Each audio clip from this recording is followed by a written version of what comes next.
if you lived in the ancient Near East long enough, you eventually learned that the Persians didn't conquer you the way other empires did. They didn't storm in screaming, burning, and dramatically ruining the city walls for artistic effect. No, Persian conquest had the unsettling politeness of a well-organised surprise inspection. One day, your city belonged to its usual king. The next morning, nothing looked different, except everyone suddenly walked faster, spoke softer, and tried very hard to remember where they had stored important documents. The good news? You still had a roof over your head. The bad news? Someone had already updated your tax category. Now, before we step into a world governed by imperial authority under Persian rule, take a moment to like and subscribe, and tell me in the comments where you're listening from and what time of day you're hearing this journey through everyday life begin. Let's begin. The Achaemenid Persians perfected a style of imperial expansion that felt strangely calm from the average citizen's point of view. By the time their armies arrived, the strategic decisions had already been made. Alliances negotiated, local elites approached, and messengers dispatched with the sort of persuasive authority only a massive empire can afford.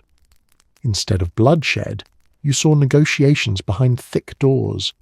Instead of public executions, you saw officials taking notes. Instead of smoke rising from the city centre, you smelled the ink of scribes calculating what your new obligations might be. In short, the city didn't fall with a thunderous crash. It gently tilted toward a new administrator. The Persians understood something revolutionary for the time. Stability is easier to maintain when people believe their daily lives will remain undisturbed.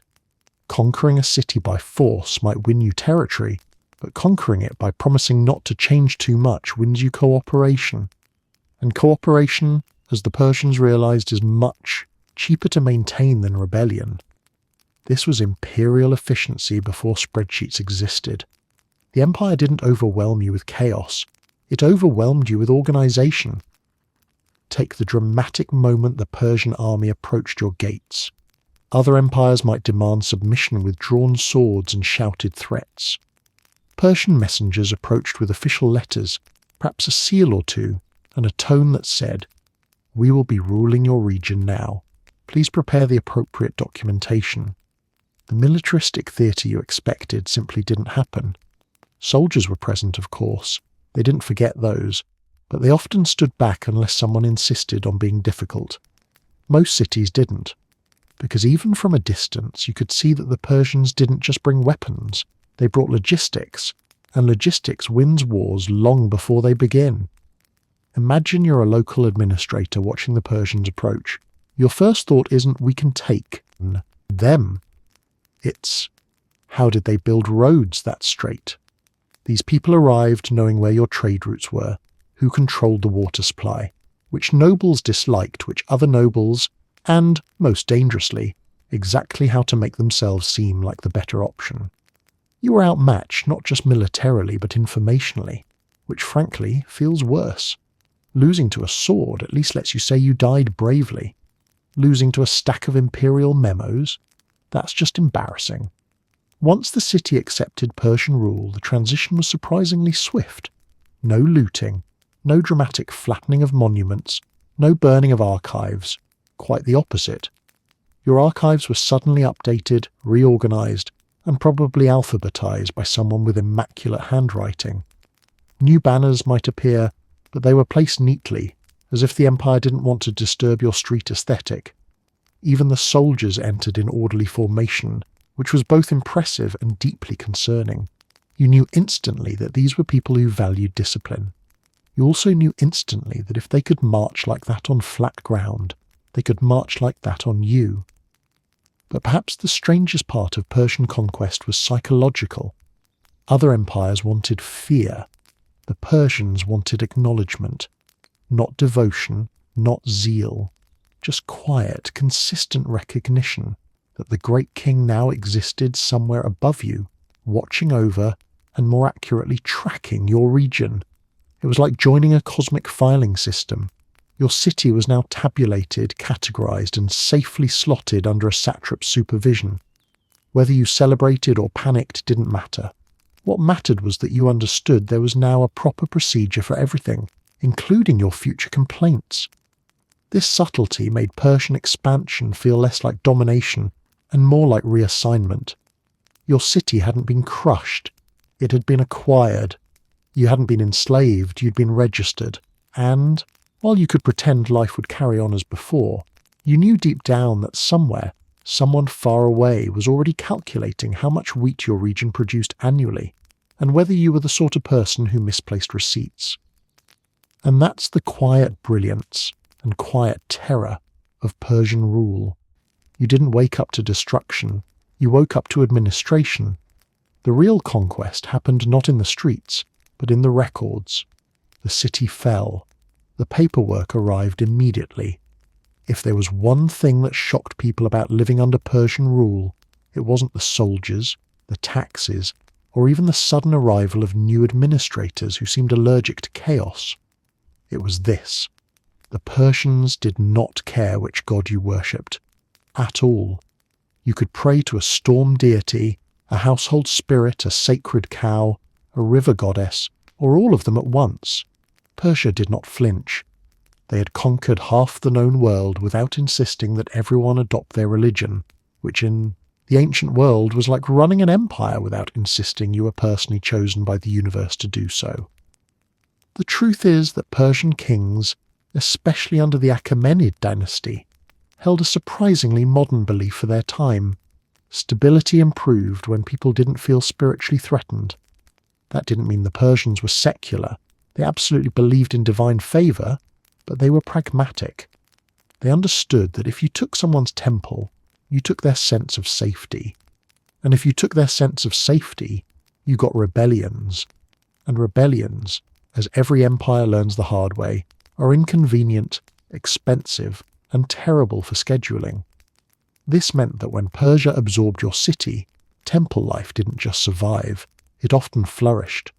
The Persians restored temples that previous conquerors had smashed, funded rituals, and treated sacred spaces like civic assets worth maintaining. Imagine your shock. You hear the empire is coming, you brace for sacrilege, and instead a polite imperial official appears asking whether the temple roof leaks, and if the priesthood requires additional materials. The good news? Your god is safe.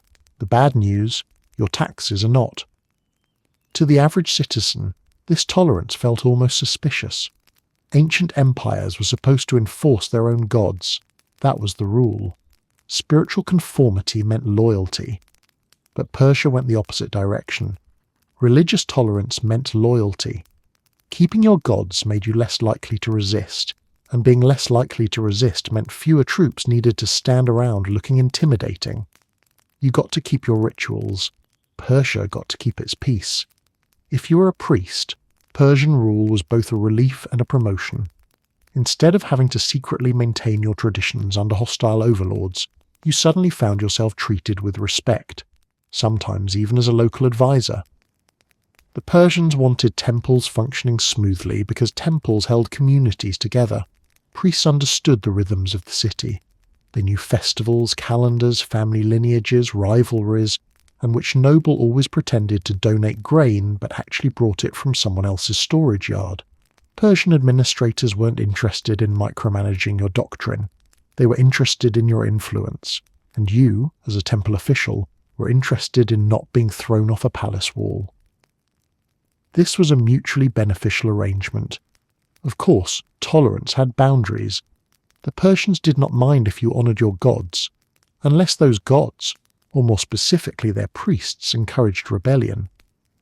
A religious movement that threatened political order was no longer faith. It was a situation requiring soldiers. The empire never objected to devotion, but it took issue with uprising disguised as enthusiasm. So yes, your god was safe, as long as your god didn't tell you to stop paying tribute. Another quirk of Persian rule was the empire's habit of collecting and respecting sacred traditions as if they were museum pieces. In Egypt, the Persians presented themselves as proper pharaohs, participating in local religious rites. In Babylon, they restored revered sanctuaries. In regions with strong cult traditions, they showed up not to interfere, but to greet the gods like visiting dignitaries.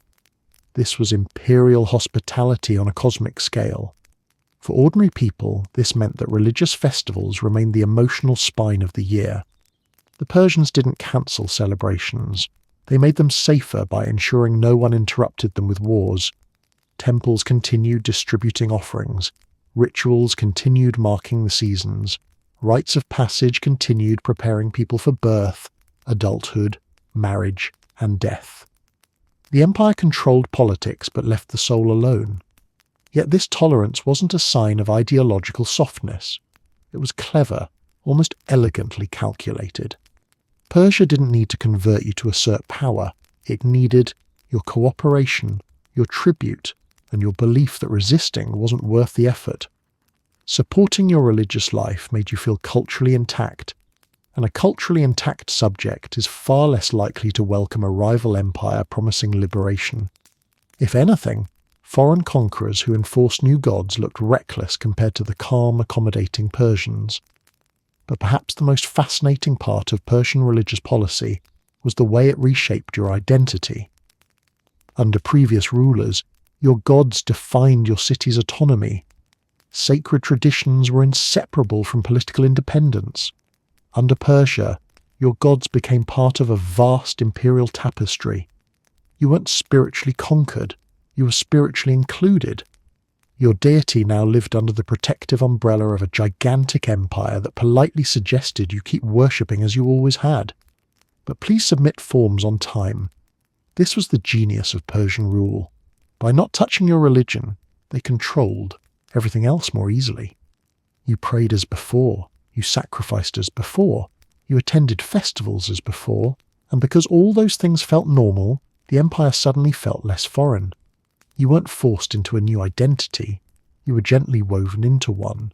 The good news, your god is safe.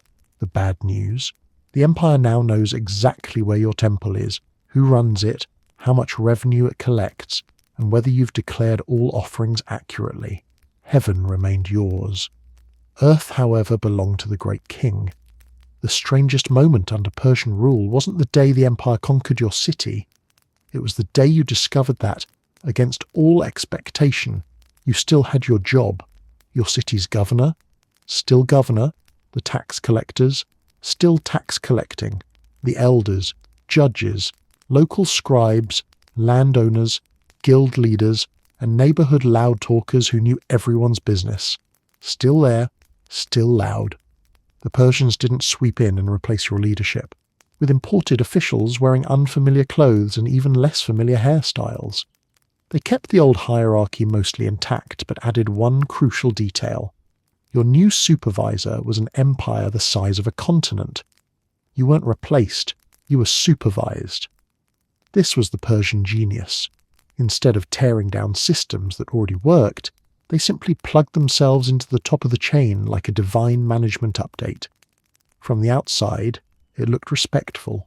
From the inside, it felt like being allowed to keep your seat in the classroom as long as you didn't talk while the king was speaking. You see, the Persians understood something many empires never learn. Local elites know how cities actually function.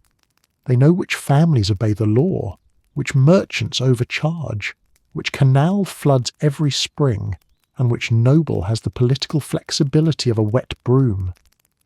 If you're an empire trying to run dozens of cultures across thousands of miles replacing these insiders is a terrible idea, you'd spend years just figuring out who hates whom. So the Persians perfected a strategic kindness. They arrived with a message that basically said, "Continue as you were, just do it in our name." For local leaders, this was both a relief and a trap. The relief came first. You weren't exiled, imprisoned, or ceremonially humiliated to prove loyalty. You were given the chance to show that you could serve the new order without being a headache.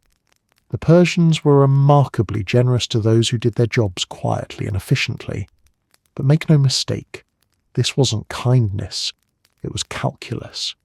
Keeping local elites in power made transitions nearly frictionless. People listened to familiar voices. Cities didn't panic because the administration looked stable. Judges didn't have to relearn laws. Merchants didn't have to guess which new official to bribe. Well, negotiate with. Everything continued as before, except with a new imperial seal at the top of every document and the faint sense that someone somewhere was reviewing your performance on a yearly basis. And indeed they were. Persian administrative oversight was thorough, but it didn't intrude where it didn't have to. Your loyalty was assessed not by emotion, but by output. Tribute quotas met. Good. Roads safe. Excellent. Trade flowing. Wonderful. No rebellions. Even better. Clearly the local management team deserved continued employment. But if you were a noble who dreamed of independence, a tax collector who skimmed too enthusiastically, or an ambitious official who mistook tolerance for weakness, then you discovered the second part of the Persian strategy. The empire forgave many things, but not disobedience. The great king did not micromanage, but he expected results. And satraps, the provincial governors, were chosen for their ability to read the subtle signs of trouble. They had enormous power, and even more enormous paranoia. You could disappoint them only once. This created a political environment best described as polite tension. Local elites were allowed great freedom as long as they didn't confuse it with autonomy. You weren't expected to adore the empire, but you were expected to avoid irritating it. Even dissent was tolerable, quietly, internally, in a diary no one ever read. Public dissent, however, was interpreted as a career-ending decision. Still, the Persians didn't simply sit above local elites like a hammer waiting to fall. They also rewarded good behaviour with something rare in ancient empires: true opportunity. If you proved yourself reliable, competent, and not prone to stirring rebellions for sport, you could rise in rank. Some local leaders became trusted advisors and even administrators of far-off territories. Persia liked talent. Persia liked loyalty even more. Combine both, and you were suddenly attending meetings with people whose wardrobes cost more than the average village. This system allowed people from different ethnicities, languages, and traditions to participate in governance, as long as they remembered who owned the empire. The Persians didn't want to erase local identities, they wanted to harness them. Every region's strengths became imperial strengths.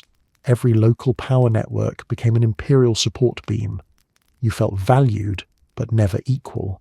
And that's what made the Persian approach so effective. It let you keep your dignity while slowly absorbing your entire political ecosystem. It turned elites from potential rebels into stakeholders. It kept cities from feeling conquered.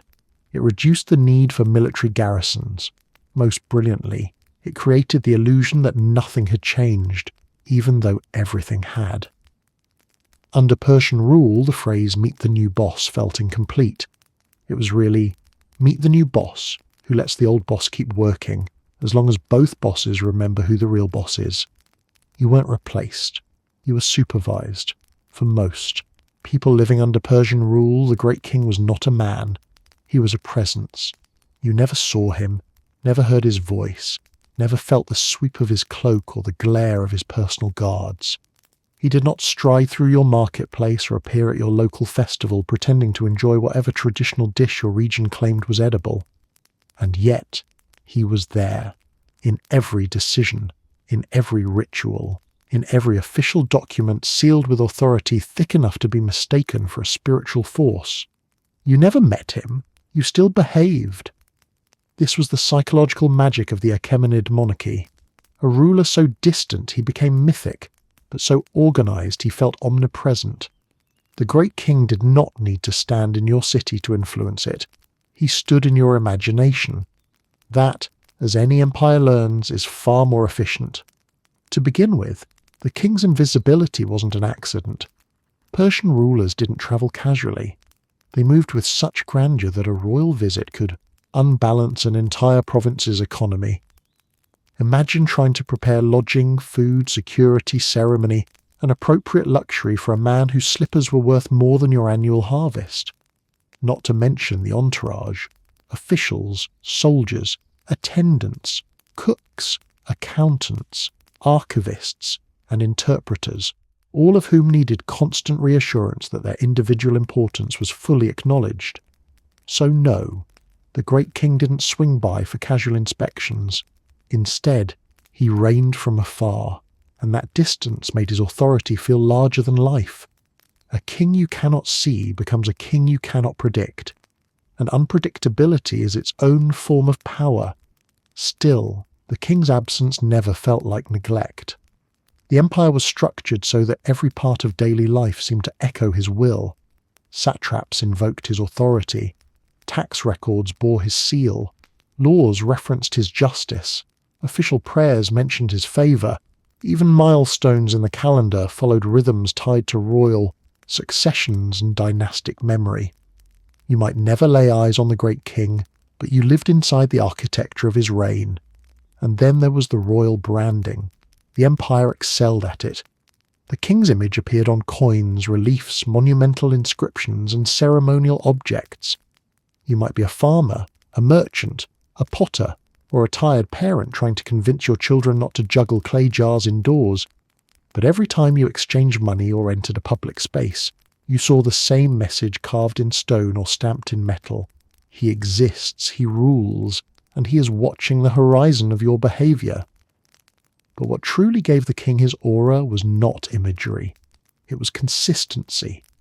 Everyone, from Egypt to Anatolia to Central Asia, heard the same stories.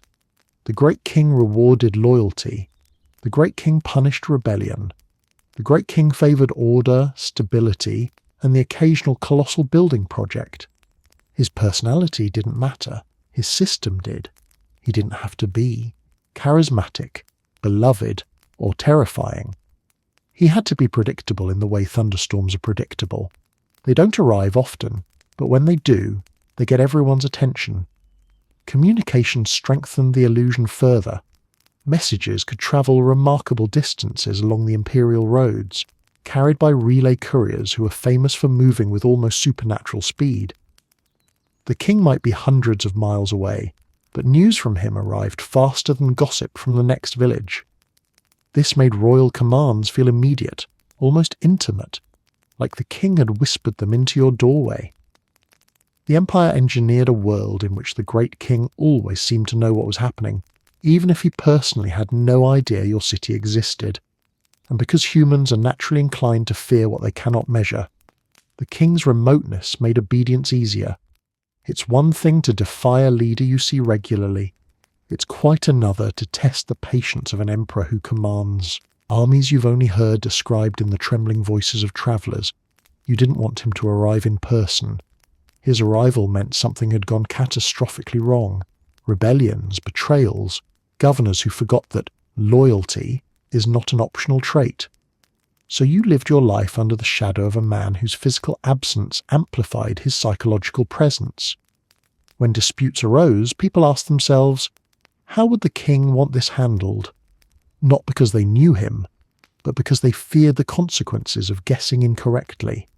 You obeyed a man you would never meet because the entire empire acted as his proxy. It didn't matter whether he was a brilliant administrator, a ceremonial figurehead, or a stressed monarch juggling dozens of crises while wearing jewels so heavy they threatened his posture. To you, he was stability incarnate, and stability, especially in the ancient world, was a luxury worth obeying. And so, even though you never saw the great king, you lived your life as if he were standing just behind you, politely observing your decisions, quietly evaluating your civic responsibility, and silently hoping you remembered to pay your tribute on time. You never met him. You still behaved. If the great king was the distant sun at the centre of the Persian cosmos, the satrap was the weather you actually lived with, sometimes warm, sometimes calm, and occasionally the kind of unpredictable storm that made you rethink every decision you'd ever made. Satraps were the empire's provincial governors, appointed directly by the king, empowered to maintain order, collect revenue, solve disputes, and quietly ensure that no one in their region grew bold enough to declare themselves slightly too important. He brought gifts. He also brought soldiers. That sentence captures the essence of a satrap. He could appear at your city gates with a smile, praising your region's loyalty, complimenting your temple architecture, and presenting a generous gift from the king. Moments later, you'd notice the armed escort lingering behind him, polite, silent, and fully capable of burning your town only if absolutely necessary. Satraps were diplomacy and danger braided into one job description. To understand the satrap, imagine a man placed into a position that required absolute balance. He was a representative of imperial mercy and a reminder of imperial consequences. Too generous, and the province might forget who ruled it. Too harsh, and the people might decide rebellion was worth the emotional satisfaction, even if it ended badly. The best satraps were political tightrope walkers, charming enough to win cooperation, intimidating enough to prevent disobedience. A satrap's arrival was always a spectacle. They travelled with retinues that reflected their authority: courtiers, advisors, scribes, legal experts, treasurers, servants, interpreters, and a personal guard large enough to discourage experimentation. This entourage conveyed a message. The empire sees you, and the empire has a system for dealing with your problems, or causing them, if you insist. Yet for all their grandeur, satraps were not merely decorative.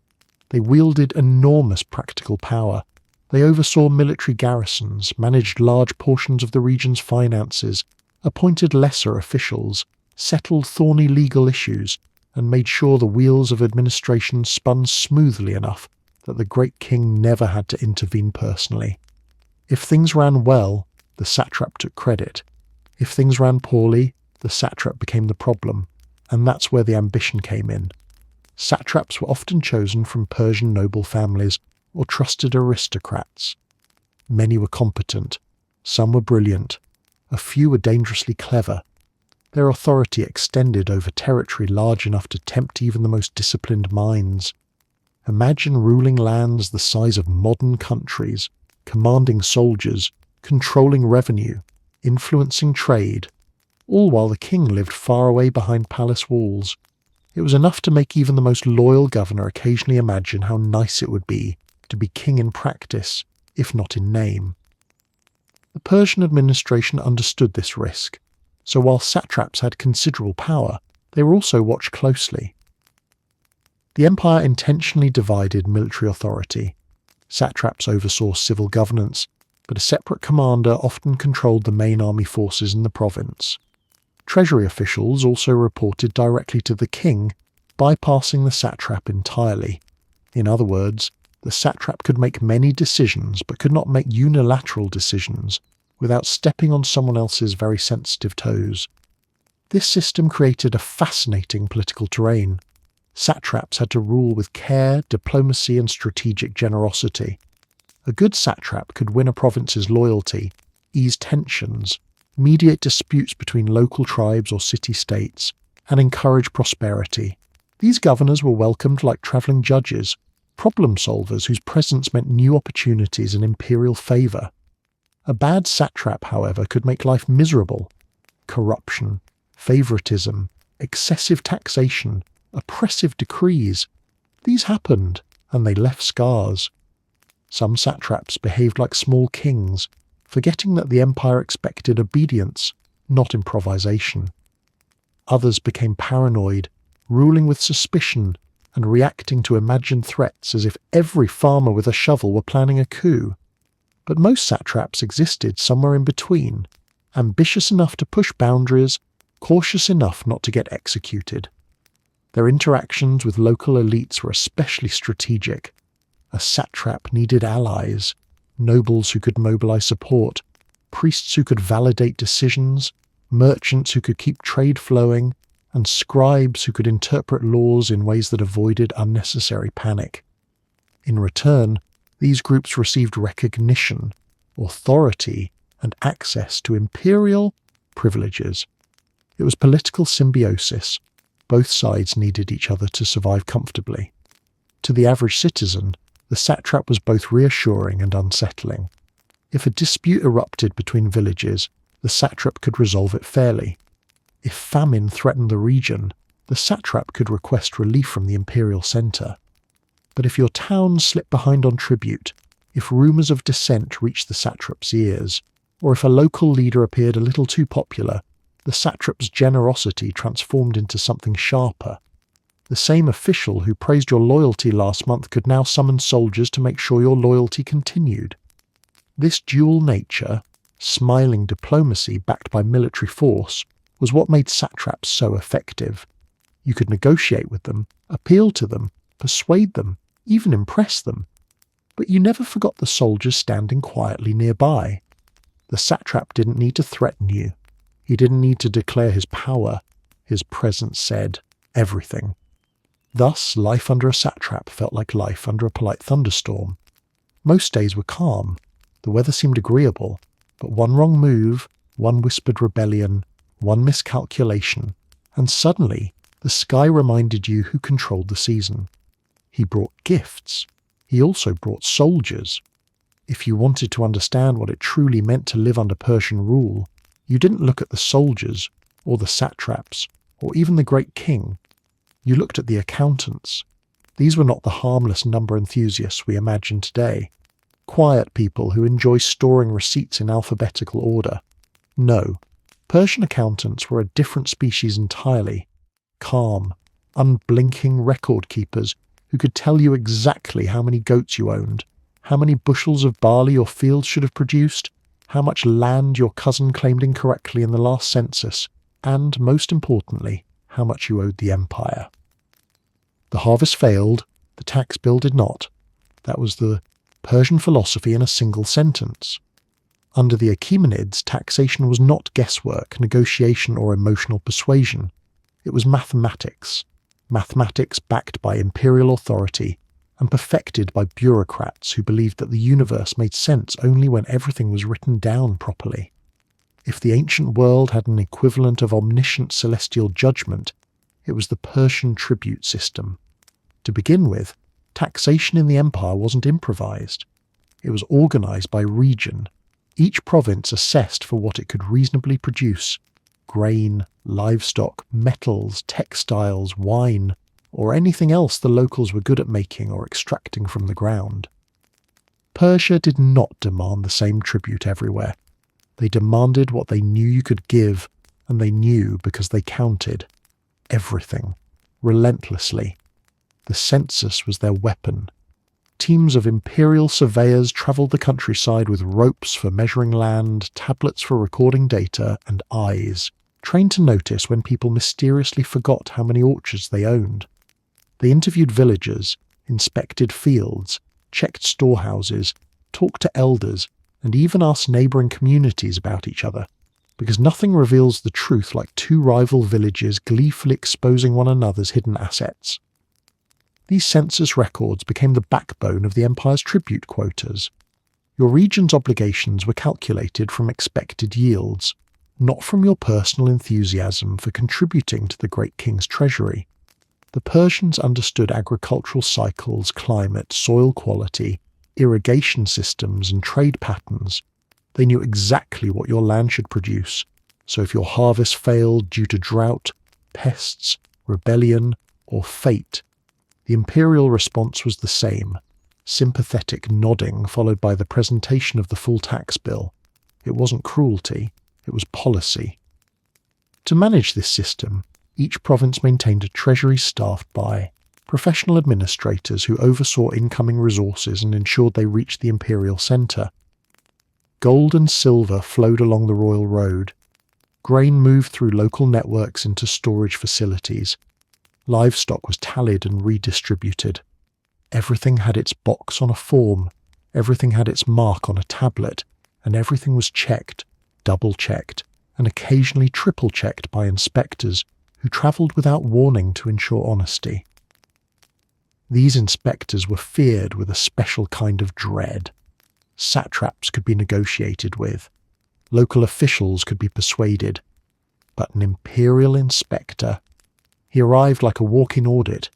He accepted no excuses, no delays, and certainly no stories about how the goats wandered off, but they were definitely planning to come back.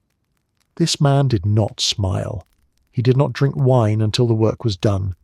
He had a ledger, and the terrifying moral clarity of someone who knew the king relied on his accuracy. The brilliance of the Persian tribute system was its flexibility. Taxes could be paid in money, food, labour or materials, depending on the region's strengths. A province rich in silver sent bullion. A fertile countryside sent grain. A region with valuable woodland sent timber. The empire harvested not only crops but specializations. Your local economy became part of a continental machine, each area contributing what it did best, even if the locals wished they did something less taxable. This efficiency meant the empire could maintain its armies, build monumental architecture, fund administrative centres, and sustain the court's extravagant tastes without relying on random plunder. The wealth of Persia wasn't a miracle of conquest, it was a miracle of accounting. But for you, the average inhabitant, this meant living with the certainty that someone somewhere always knew what you produced. Not approximately, not vaguely, not in the loose, around this many bushels give or take manner you might have preferred. No, they knew the real number, they had written the real number, and when the tax collectors arrived they brought a copy of the real number with them. You could try to hide a portion of your yield, but the empire's network of officials, neighbours, rival farmers, and opportunistic gossipers made secrecy difficult. If your grain stores were suspiciously small compared to your land area, the collectors noticed. If your sheep flock shrank dramatically right before taxation season, they asked questions. If your vineyard suddenly produced half its usual yield despite perfect weather, they looked concerned, not for you, but for their paperwork. It wasn't that the Persians lacked empathy. They simply believed that predictable revenue was the foundation of imperial stability. And so, while you were allowed to worship your gods freely, govern your community with familiar leaders, and live your daily life with relative peace, you were not allowed to confuse divine mercy with financial flexibility. In the Persian worldview, nature could fail, people could fail, fortune could fail, but tribute? Tribute was eternal, because no matter what happened to your fields, your crops, or your livestock, the empire still expected its share. As long as the great king reigned, the ledgers had to balance, the numbers had to match, and the tribute had to arrive on schedule. The harvest failed. The tax bill did not. If there was one feature of the Persian Empire that made its subjects truly understand they were living inside something vast, interconnected, and inescapably efficient, it was the road system. Other empires built roads for armies. The Persians built roads for everyone. Armies, merchants, envoys, inspectors, tax collectors, and most terrifyingly royal couriers moving so quickly they seemed capable of outrunning anxiety itself. These weren't simple dirt paths wandering between villages. These were engineered highways, straight as ambition and tough as imperial expectations. You could flee, the message would arrive first. The empire's most famous artery was the Royal Road, stretching roughly 2,700 kilometres from Sardis in Anatolia to Susa near the Persian heartland. It was the spine of the administrative world, a route so meticulously organised that a message could travel across the empire with a speed that felt almost mythological. Herodotus claimed couriers made the full journey in about a week. Even if that number is exaggerated, the truth remains. The Persian courier system was absurdly fast for the ancient world.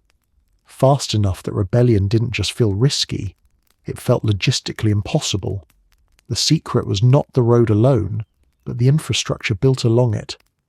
At intervals stood royal relay stations, fresh horses, fresh riders, food, shelter, and the most important commodity of all, urgency.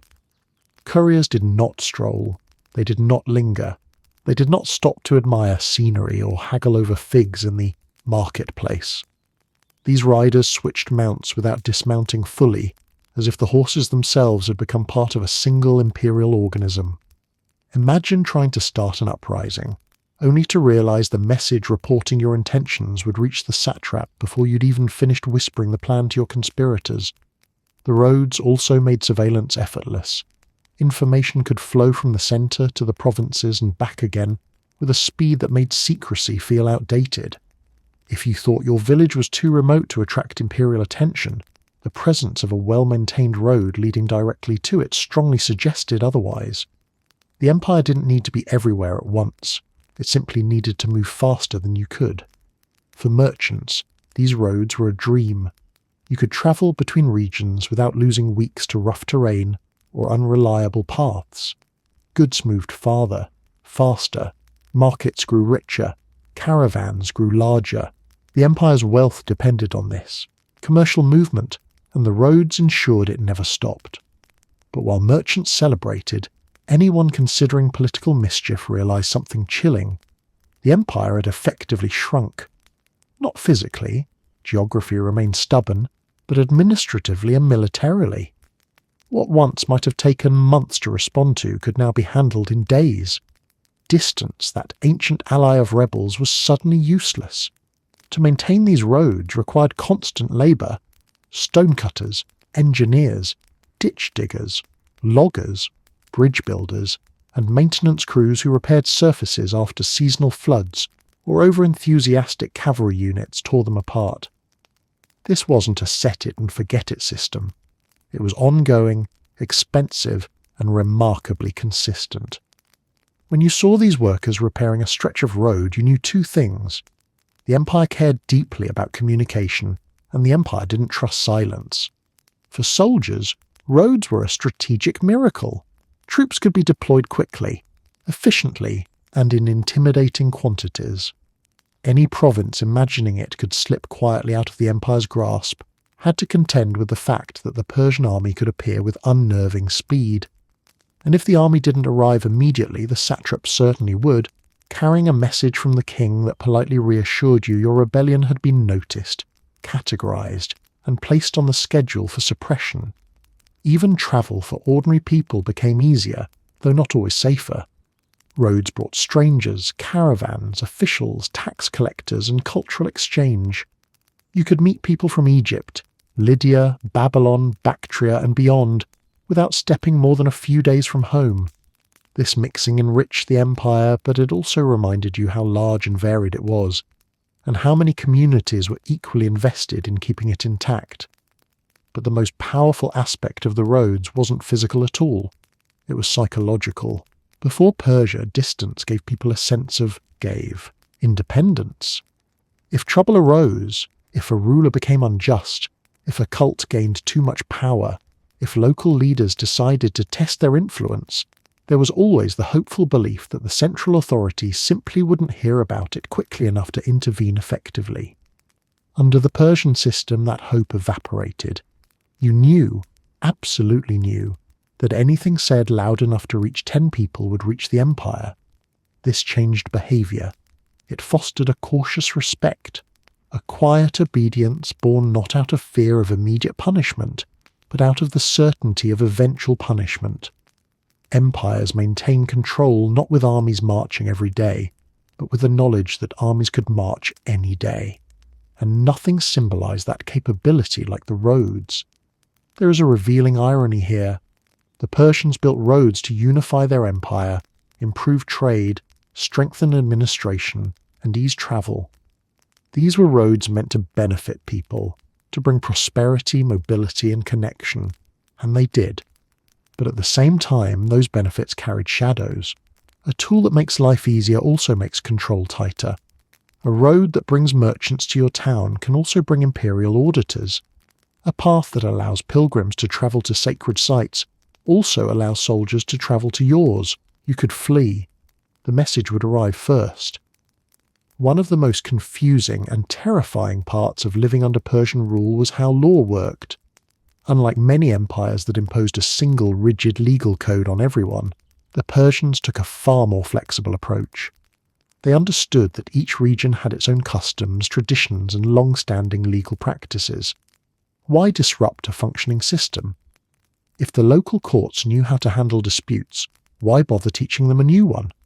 If your town settled inheritance arguments by consulting elders, or your region relied on temple scribes to arbitrate business contracts, Persia let you keep doing that. It was a kind of legal hospitality. The law understood you. But the punishment didn't care. This dual system made daily life surprisingly familiar. until the moment it wasn't.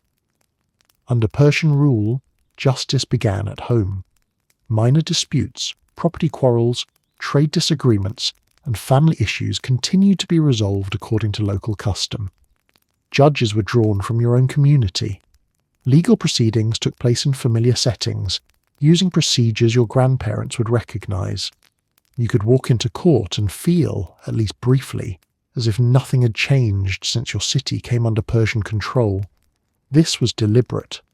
The Persians realized that legal continuity created stability.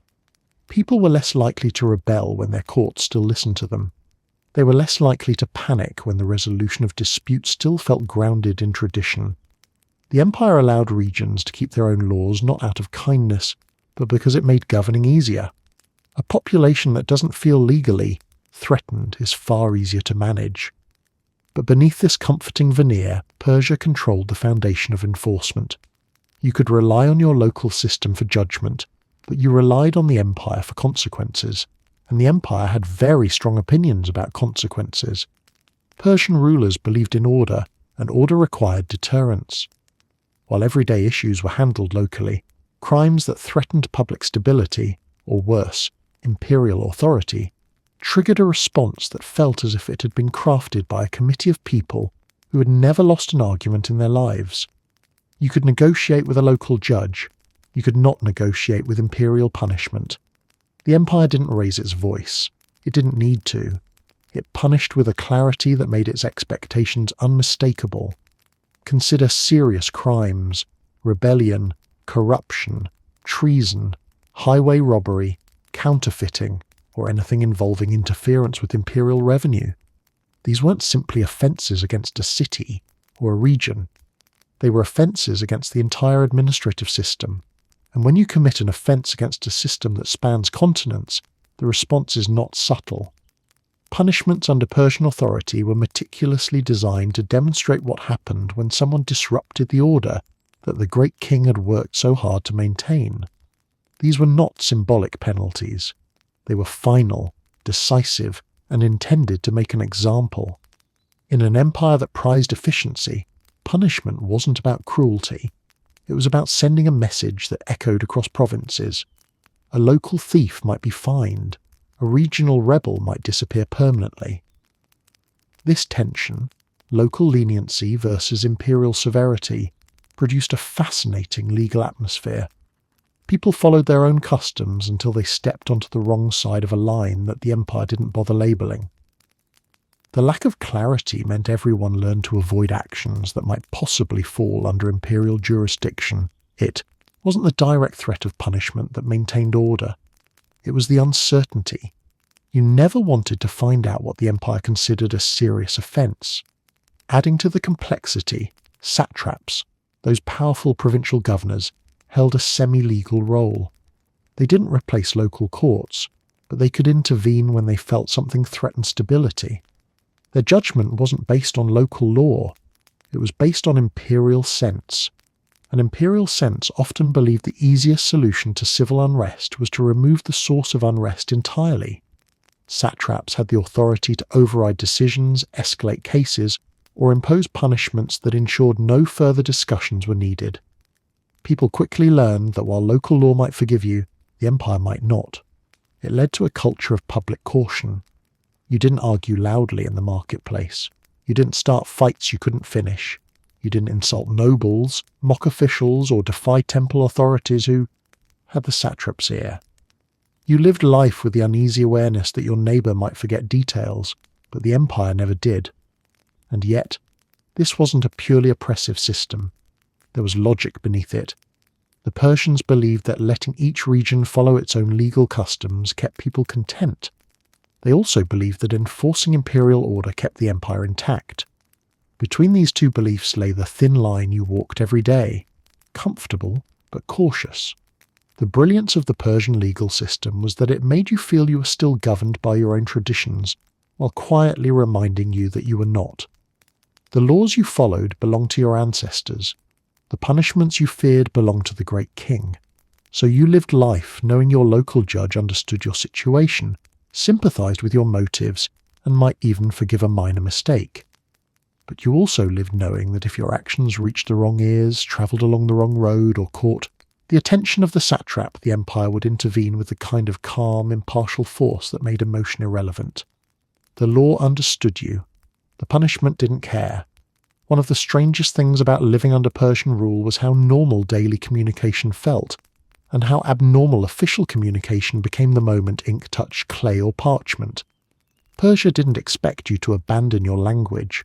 They didn't demand that you suddenly speak Old Persian or Aramaic, or that you learn the correct, deeply intimidating pronunciation of royal names that contained more syllables than most prayers. You kept your tongue, your dialect, your slang, your local insults, your grandmother's expressions, and whatever colourful vocabulary you used when your goats ignored you. But the Empire wrote in something else entirely. You spoke freely. It was translated officially. This, in essence, was the Persian administrative miracle, multilingual life with monolingual paperwork.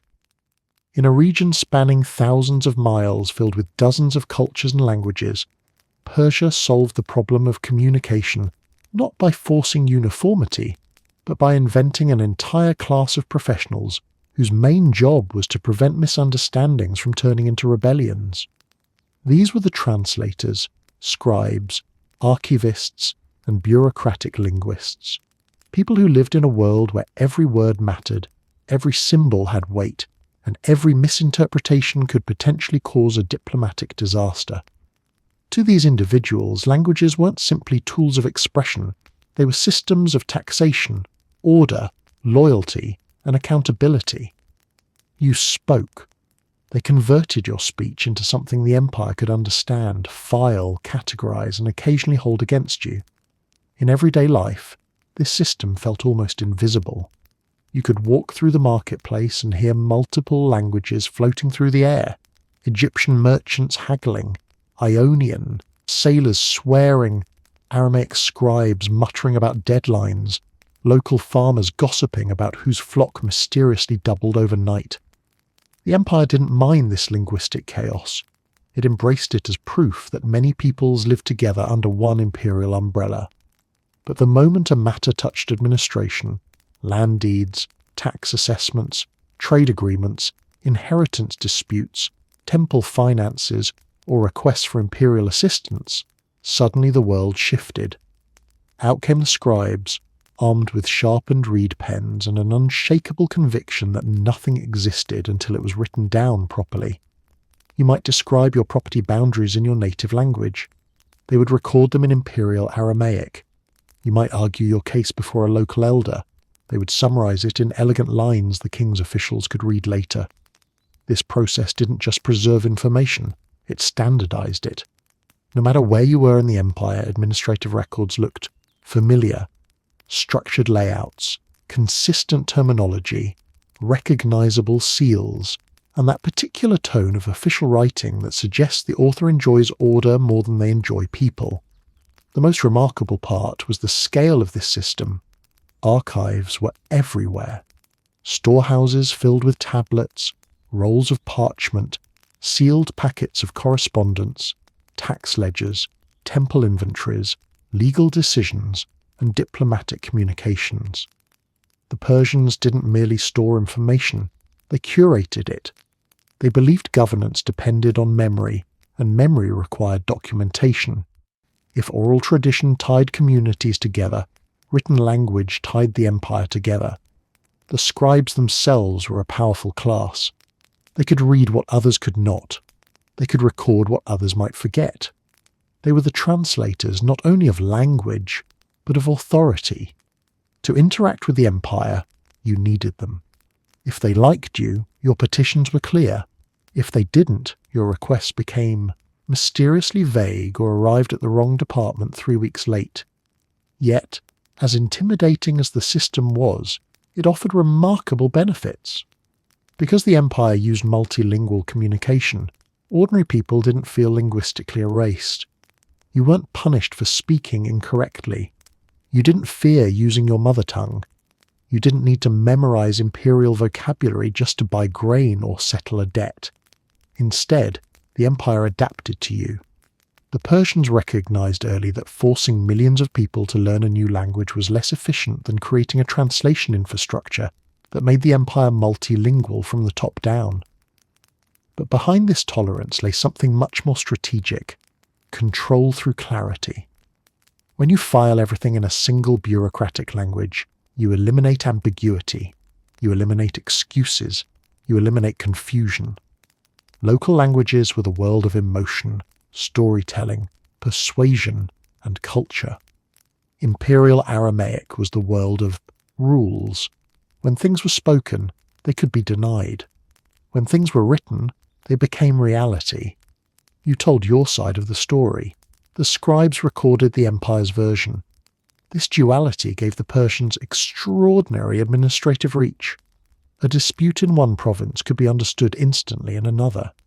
Tribute tallies could be compared across regions. Military reports followed consistent formats. Diplomatic correspondence flowed seamlessly. The king didn't need to understand every subject's language because the empire had built an internal translation engine centuries before such a phrase existed. And it had another subtle effect. It made the empire feel inevitable. When your world is documented in the empire's terms, you begin to see yourself the way the empire sees you. Property becomes landholding. Family becomes lineage. Worship becomes institutional accounting. Trade becomes taxable activity. Everything personal becomes administrative. Paperwork reshapes identity, not by force, but by repetition. Yet for all this sophistication, the system preserved your everyday voice. Your home life remained yours. The lullabies, the jokes, the curses, the proverbs, it all flourished. You could shout in your native tongue at the marketplace and feel completely free, knowing that the empire didn't listen to your words so much as the documents that eventually emerged from them. You spoke freely. It was translated officially. For most of history, money was chaos dressed as metal. Every region minted its own coins. Every city-state stamped its own symbols. Every merchant insisted their currency was worth slightly more than the next guy's, and every buyer insisted it was worth significantly less. If you travelled even a short distance, your coins suddenly transformed into mysterious objects requiring debate, suspicion, and occasionally weighing by someone who absolutely did not trust you. Then the Persians arrived, and for the first time money began. Money, behaving like something predictable. Your coin worked everywhere. You did not. The Achaemenid Empire introduced a level of monetary stability that felt almost magical to people accustomed to fiscal improvisation. Suddenly, there was a standardized coinage, beautifully crafted gold darics and silver sigloi, stamped with royal imagery that left no doubt about their authority. When you held one, you weren't just holding currency. You were holding a tiny disc of imperial confidence. The daric, the empire's most famous coin, became the superstar of ancient economies. Pure gold, consistent weight, and unmistakable design. It circulated across continents because everyone trusted it. A coin you could accept in Egypt, spend in Lydia, save in Babylon, and use again in Bactria without anyone questioning its legitimacy was nothing short of revolutionary. But the brilliance of Persian monetary reform wasn't simply in the coin itself, it was in the philosophy of predictability. For the first time, merchants could plan long-distance trade without mentally preparing a spreadsheet of 30 different exchange rates.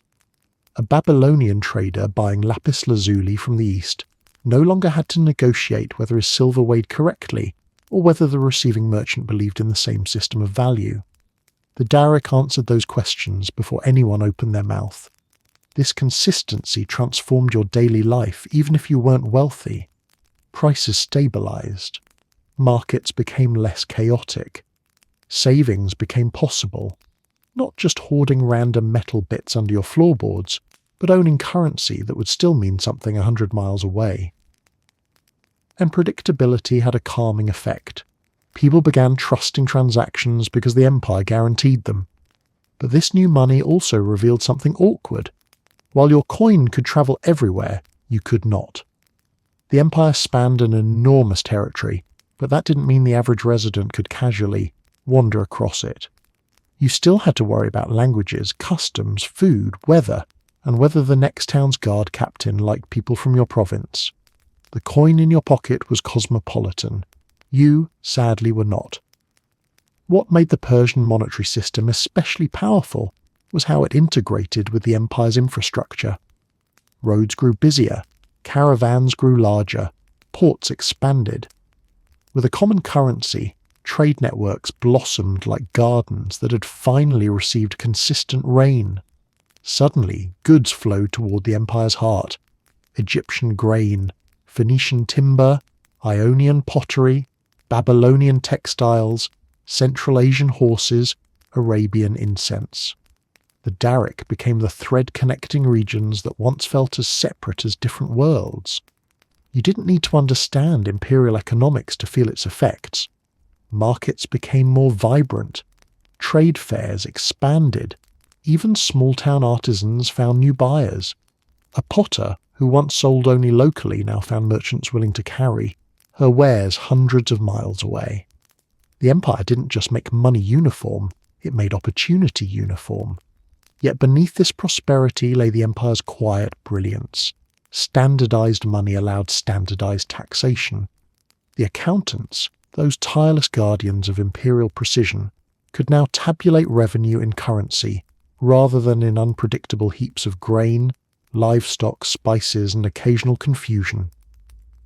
Money simplified tribute. Money made corruption more difficult. Money ensured that revenue travelled as efficiently as the royal couriers who carried it.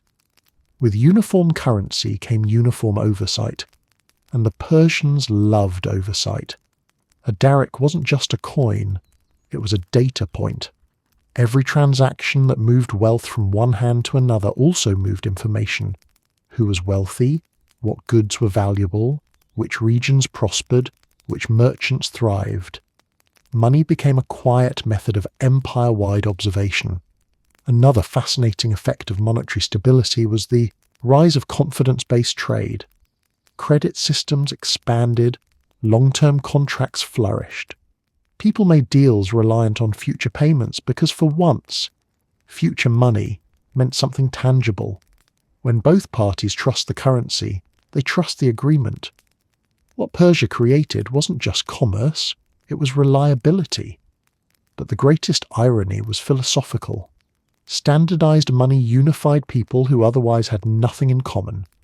You might dislike someone's dialect, outfit, religion, political opinions, hairstyle, or cooking methods, but if they offered you a daric, you knew exactly what it was worth.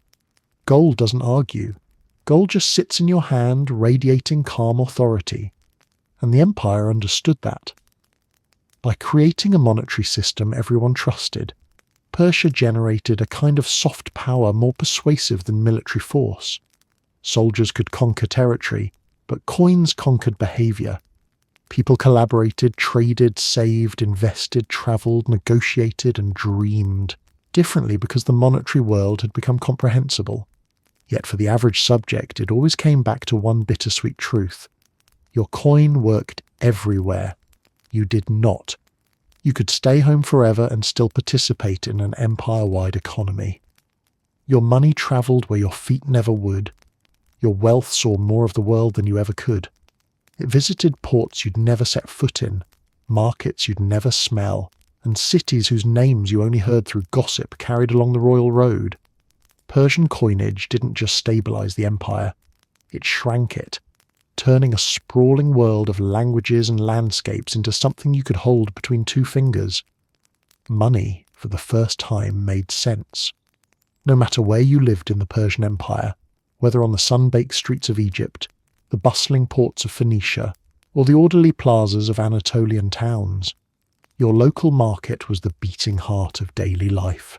It was where you bought bread, traded, gossip, argued loudly about prices, renewed old friendships, and regretted purchases made in moments of weakness. Markets were ancient, familiar, and theoretically free-flowing spaces of human exchange.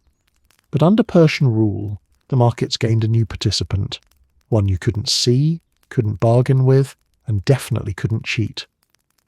Business was booming. The empire was listening. The Persian Empire understood something vital.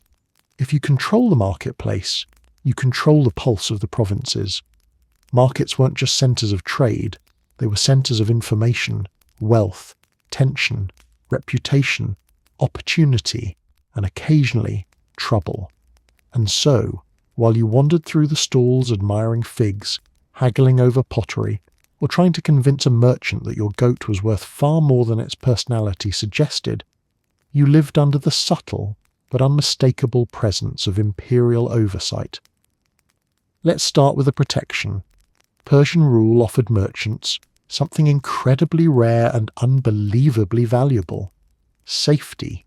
Trade routes were patrolled, roads were maintained, caravans moved under the assurance that runaway bandits, corrupt road officials, or opportunistic militias would not make their journey a nightmare. The empire had a vested interest in protecting commerce. After all, the more goods that flowed, the more predictable the tax revenue became. So soldiers guarded key routes, garrisons watched major intersections, and local authorities were expected to ensure marketplaces remained peaceful. This protection changed everything. It stabilized prices, it encouraged long-distance trade, it allowed merchants to plan months ahead instead of weeks. You no longer feared that a journey to the next city meant risking your life. You feared only that the merchant there might be better at haggling than you.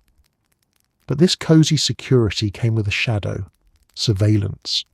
Any empire that protects trade also monitors it, and Persia monitored with the quiet enthusiasm of someone who does not want to interrupt your business.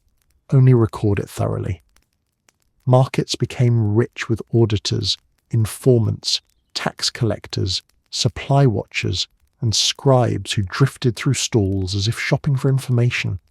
They weren't rude, they weren't obvious, but they were present. You noticed this in small ways. A scribe paused too long at a grain stall, asking about harvest quantities. A guard wandered through the market with no apparent purpose other than being visible. A tax official checked the scales used for weighing goods with suspicious dedication. A travelling inspector questioned merchants about recent caravans. None of these actions were dramatic. They were subtle, deliberate threads woven into everyday life until you stopped noticing them. But collectively, they ensured the empire heard everything it needed to hear. The impact of imperial listening shaped behaviour. If a merchant tried to raise prices unfairly, people reported it. If someone smuggled goods without paying duties, travellers whispered about it, and officials quickly followed up. If a noble family started buying unusual quantities of weapons, or simply too many horses, someone took note. The market wasn't just a place of transaction, it was a barometer of loyalty, wealth, and potential instability. To you, it might have felt like the empire was everywhere, but not intruding, present, but politely distant. You could complain about a merchant. You could not complain about the empire. You could haggle fiercely over a bolt of cloth. You could not haggle over tax rates. You could yell at your neighbour for selling spoiled meat. You could not yell at the satrap's representative unless you enjoyed life-altering consequences.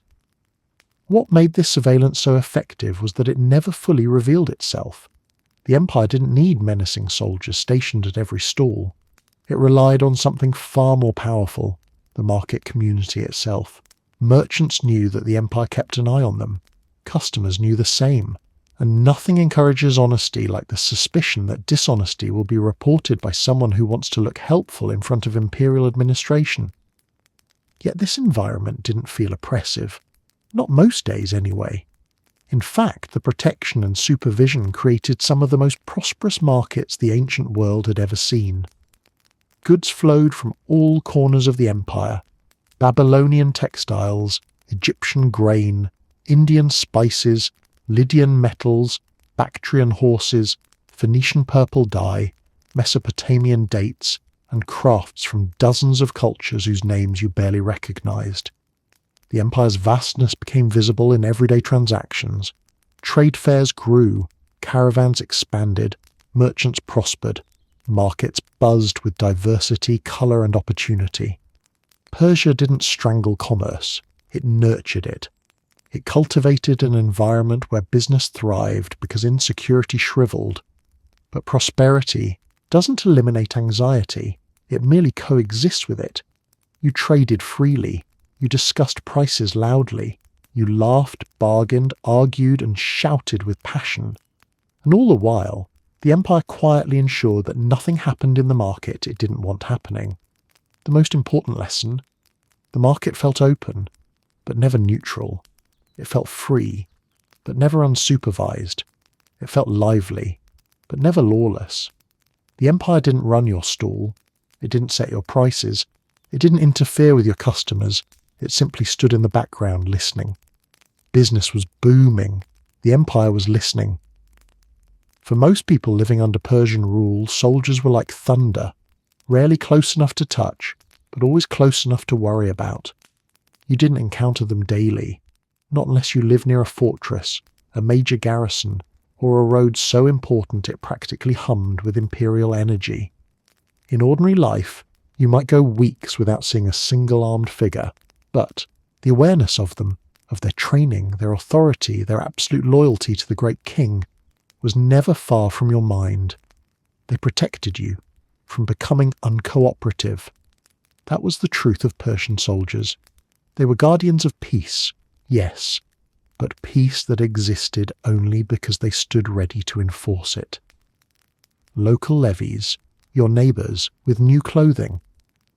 Your first encounter with soldiers might not even feel like encountering soldiers at all.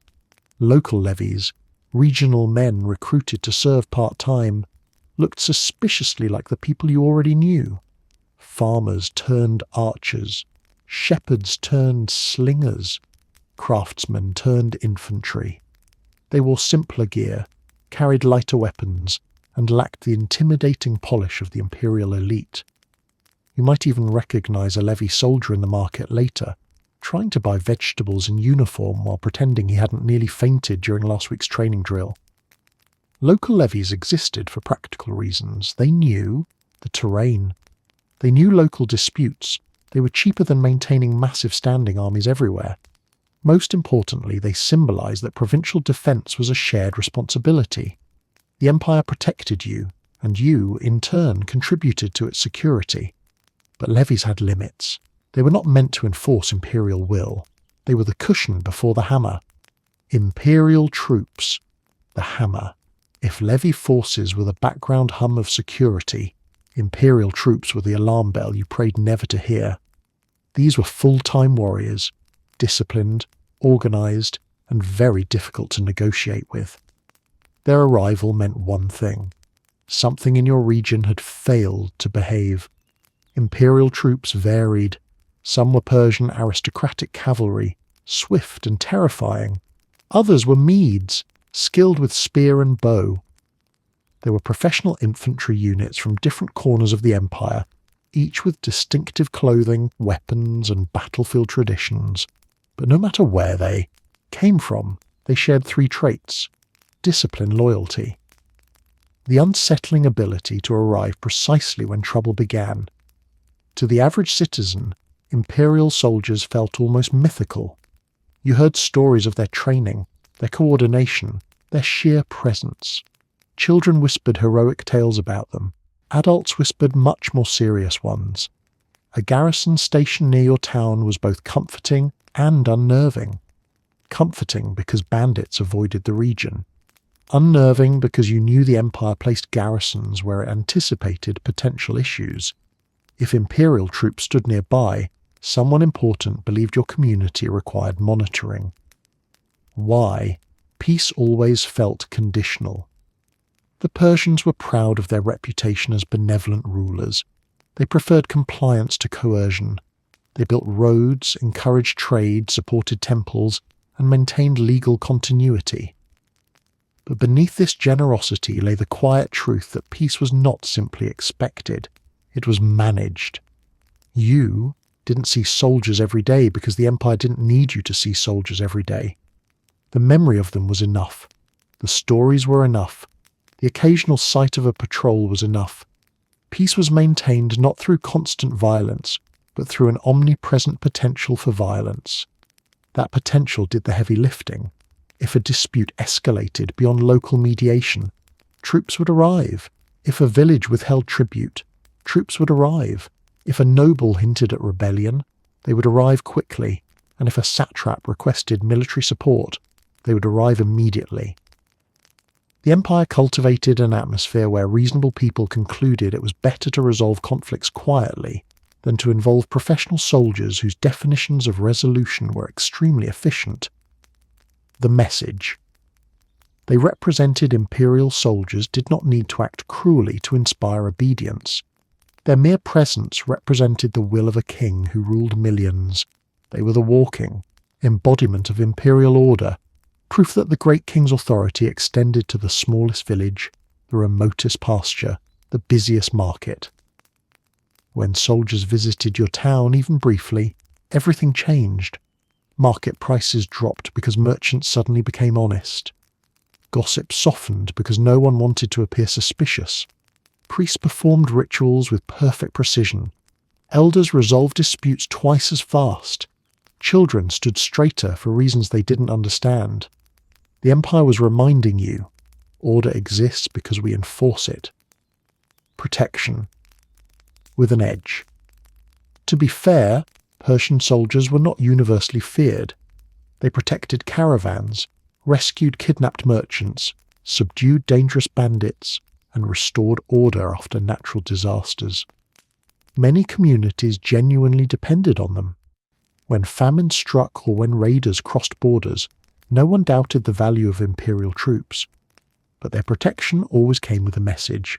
You are safe because you are obedient. The moment obedience wavered, safety dissolved. In that sense, Persian soldiers didn't just guard you. They guarded the empire from you, from your potential discontent, from your ambitions, from your unpredictable human nature. They protected you from becoming uncooperative. The soldiers you never wanted to meet but always remembered. You could live a quiet, uneventful life under Persian rule and never exchange a single word with a soldier. You could farm your fields, attend your local festivals, worship your gods, and conduct business without ever seeing a shield glint in the sunlight. But the knowledge remained. If you threatened the order of the empire, even accidentally, even momentarily, they would appear. And when that happened, everything you thought belonged to you, your freedom, your land, your choices, your peace, would suddenly feel very small. Persian soldiers were not meant to be your daily companions. They were the shadow behind your stability, the reminder that peace wasn't natural, it was enforced. In every empire there are soldiers, and then there are symbols. The Persian immortals were both. They were the army's elite, the king's pride, the empire's moving wall of discipline, and the reason people across continents whispered the same phrase with equal parts awe and dread. They called them immortals. You believed them. These were not the men you met in garrisons or saw patrolling dusty provincial roads. These were the ones you prayed never to meet at all. They were the empire's ceremonial front, political theatre, psychological warfare, and practical military force wrapped into one immaculate formation. 1,000 who never died. On paper. The Immortals were a standing corps of 10,000 elite soldiers, famous for the rule that if one fell in battle, another immediately replaced him. The number never changed. It didn't matter how many died, retired, or simply had a very bad day, the roster always returned to 10,000. To you, an ordinary subject or soldier, this was not logistics. This was myth. A regiment that could not shrink felt supernatural. How do you fight an army that never decreases? How do you measure victory when the enemy's numbers remain constant? It didn't matter if the truth behind the name was administrative rather than magical. Perception was the point. Intimidation was the point. The Empire didn't need immortals to exist, only for you to believe that they did. Uniformity as a weapon. The immortals were visually unforgettable. Their uniforms gleamed. Their ranks moved with a synchronous rhythm that made entire crowds fall silent. When you saw ordinary soldiers, they looked human, dusty, tired, sometimes bored. When you saw the immortals, they looked choreographed. They wore tunics dyed in rich colours, patterned trousers with stitching finer than most garments in your city, scale armour that caught the sun like a warning reed, or wicker shields painted with striking, motifs, bows, spears and daggers that seemed too perfect to have ever tasted dirt. This was not battlefield practicality. This was imperial pageantry. The immortals embodied the idea that the great king did not just rule, he ruled magnificently. Even their gear suggested abundance. They were said to carry gold-covered spears, fine quivers, and ornate weaponry. Whether every detail in the stories was true didn't matter. What mattered was that the empire wanted them to appear inexhaustible. Their beauty was part of their intimidation. More than troops, a moving political statement. To see the immortals march into a city was to witness a message delivered at full volume without a single word spoken. They didn't storm gates. They didn't shout. They didn't swagger. They simply arrived with precision so unnervingly perfect that it felt choreographed by fate. Their presence meant the king was watching. The king was serious. The king had more where they came from, and perhaps most importantly, disobedience was now a very expensive hobby. The immortals were deployed not just in war, but in ceremonies, diplomatic receptions, major festivals and royal processions. They were ornaments of authority, living proof that the empire had resources to spare. Some soldiers protected borders, some guarded trade routes. The immortals guarded the idea of Persia itself. Composition, 1,000 skills hidden behind uniform. Perfection. Though they looked like a single entity, the immortals were a blend of specialties. Some were archers of astonishing accuracy. Others were seasoned infantry fighters trained to hold formation under overwhelming pressure. Many came from Persian or Median nobility, meaning they grew up understanding that their role was not simply to fight, but to represent an ideal. Their training produced discipline that bordered on theatrical. They did not break ranks. They did not lose composure.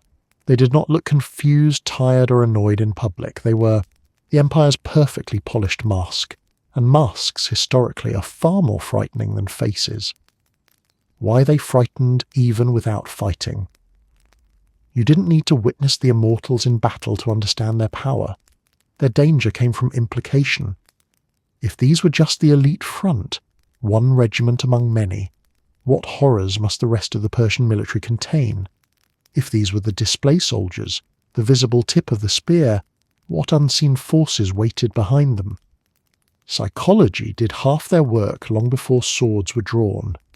The mere rumour that immortals were marching toward a rebellious region was enough to make leaders reconsider their choices. Villages whispered, merchants tightened their purses, elders urged compromise. Rebellion wilted at the idea of facing troops who appeared less like men and more like an institution with legs. The paradox of their fame. In a strange twist, many subjects of the empire never encountered the immortals directly. They lived in the stories told about them, stories of flawless formations, armour that never dulled ranks, that never thinned battles where they advanced like a single creature, enemies who surrendered rather than faced them. Whether these tales were exaggerated didn't matter. They lived in your imagination, and imagination is a far more efficient enforcer than steel. They called them immortals. You believed them. For the empire, the immortals were not merely soldiers. They were a psychological technology. They turned fear into obedience, awe into loyalty, spectacle into stability. You didn't have to see them to feel their presence. You didn't have to fight them to respect them. You didn't have to understand their tactics to know that resisting the Persian Empire meant, eventually, standing opposite a line of men who looked like they'd been carved from order and sharpened into purpose. In a world of unpredictable dangers, the immortals were the empire's predictable one, and that made them far more terrifying. They called them immortals. You believed them. Living under Persian rule meant you enjoyed a strange kind of stability, predictable taxes, predictable administration, predictable paperwork, predictable expectations. But if there was one thing Persia did not want to be predictable, it was rebellion. The empire understood a simple truth about human nature. People try things, they test limits, they whisper possibilities, and occasionally they convince themselves that the largest, best organised empire in the world might simply ignore a small uprising if everyone acts surprised enough afterward. Persia indulged this impulse exactly one time. You tried freedom. The empire reviewed it. Rebellion in the Persian Empire wasn't treated as a heartfelt misunderstanding or a tragic miscommunication between an overworked satrap and an underappreciated province. No, rebellion was understood as an error in judgment, a lapse, a moment of emotional enthusiasm that needed swift correction before anyone else got ideas. Why? Persia rarely faced large revolts. The empire's structure made rebellion unlikely from the start. Local leaders kept their positions, people kept their languages, their gods, their customs, and their legal traditions. The empire made fewer enemies by simply not giving people reasons to hate it. Persian rule felt like continuity, not disruption, and continuity is one of the most effective rebellion deterrents ever invented. But even the most generous rule cannot erase ambition, desperation, or jealousy. Somewhere in the empire, a noble family would overestimate its influence. A satrap would grow too powerful. A priesthood would convince itself divine approval outweighed imperial patience. A city, flush with trade wealth, would wonder if perhaps it could govern better without tribute obligations. Everyone thought they were the exception. Everyone learned they were not. The first step: confusion. If your region rebelled, the immediate imperial reaction wasn't rage, it was confusion. The great king and his advisors would sit in distant Susa or Persepolis, reading reports that suggested some province had decided today was the day to experiment with independence. They would blink, reread the report, and ask the messenger if he was absolutely certain this wasn't a clerical error. Because from the empire's point of view, rebellions were illogical. Why disrupt a functioning system? Why break something that worked? Why risk the wrath of an empire that built roads faster than you could flee along them? But once Persia accepted that the rebellion was real, everything changed. The second step: the audit. You might imagine an empire responding to rebellion with immediate military brutality. Persia, interestingly, preferred an audit. The empire wanted to understand why you thought this was a good idea. Who convinced you? Where did they get their resources? Which local leaders supported it? Which neighbouring regions hesitated to report it? This wasn't empathy. It was prevention. Persia treated rebellion as a virus. If one province showed symptoms, others might be infected. The audit identified not only the rebels, but the potential rebels. The people who hesitated, the people who profited, the people who remained suspiciously silent. The empire catalogued them all. Then came the part you didn't want to experience. The third step: the response. After the audit came the correction, and the correction always matched the scale of the rebellion. Not because the empire was vengeful, but because it was thorough. Sometimes the response meant removing one problematic noble family and installing a more cooperative one. Sometimes it meant reorganizing provincial boundaries to break up power blocks. Sometimes it meant replacing officials, redistributing land, or revoking privileges. And sometimes the empire sent the army. Not the whole army. Persia rarely needed overwhelming force. A well-trained contingent backed by the terrifying reputation of the immortals, who did not even need to appear in person to have psychological impact, was enough to persuade most rebels that they had made a terrible miscalculation. Rebel cities quickly discovered that the empire had three remarkable talents. It moved faster than expected. It knew more than expected. It forgave less than expected. Persian soldiers didn't shout or boast. They arrived with the calm professionalism of people who had corrected this exact mistake many times before. Their presence alone dismantled resistance more efficiently than swords ever could. The fourth step: the review. Once the rebellion was crushed, Persia didn't obliterate the region. Unlike many ancient empires, it didn't salt fields or erase cities just to make a point. Instead, the empire reviewed the province like a failing student who needed corrective tutoring. The message was clear. You tried freedom. It didn't suit you. The review had several goals: restore order without destroying productivity, reinforce loyalty by rewarding those who remained cooperative, remove instability by punishing only the architects of rebellion, rebuild trust, or at least the appearance of trust. Persia didn't want resentment. Resentment led to more rebellion. The empire wanted compliance, and compliance grew best in soil that wasn't scorched. This pragmatic attitude meant that rebels themselves faced consequences, but the community was repaired rather than ruined. A city that rebelled could still prosper under Persian rule, after being reminded why Persian rule was preferable to chaos. Why rebellion never happened twice. The empire's genius lay in making rebellion psychologically exhausting. After experiencing the full imperial process, confusion, audit, response, review, most regions concluded that resisting Persia wasn't worth the emotional labour. And more importantly, they learned that the empire didn't hold grudges. It held notes. Once you had rebelled, you were watched.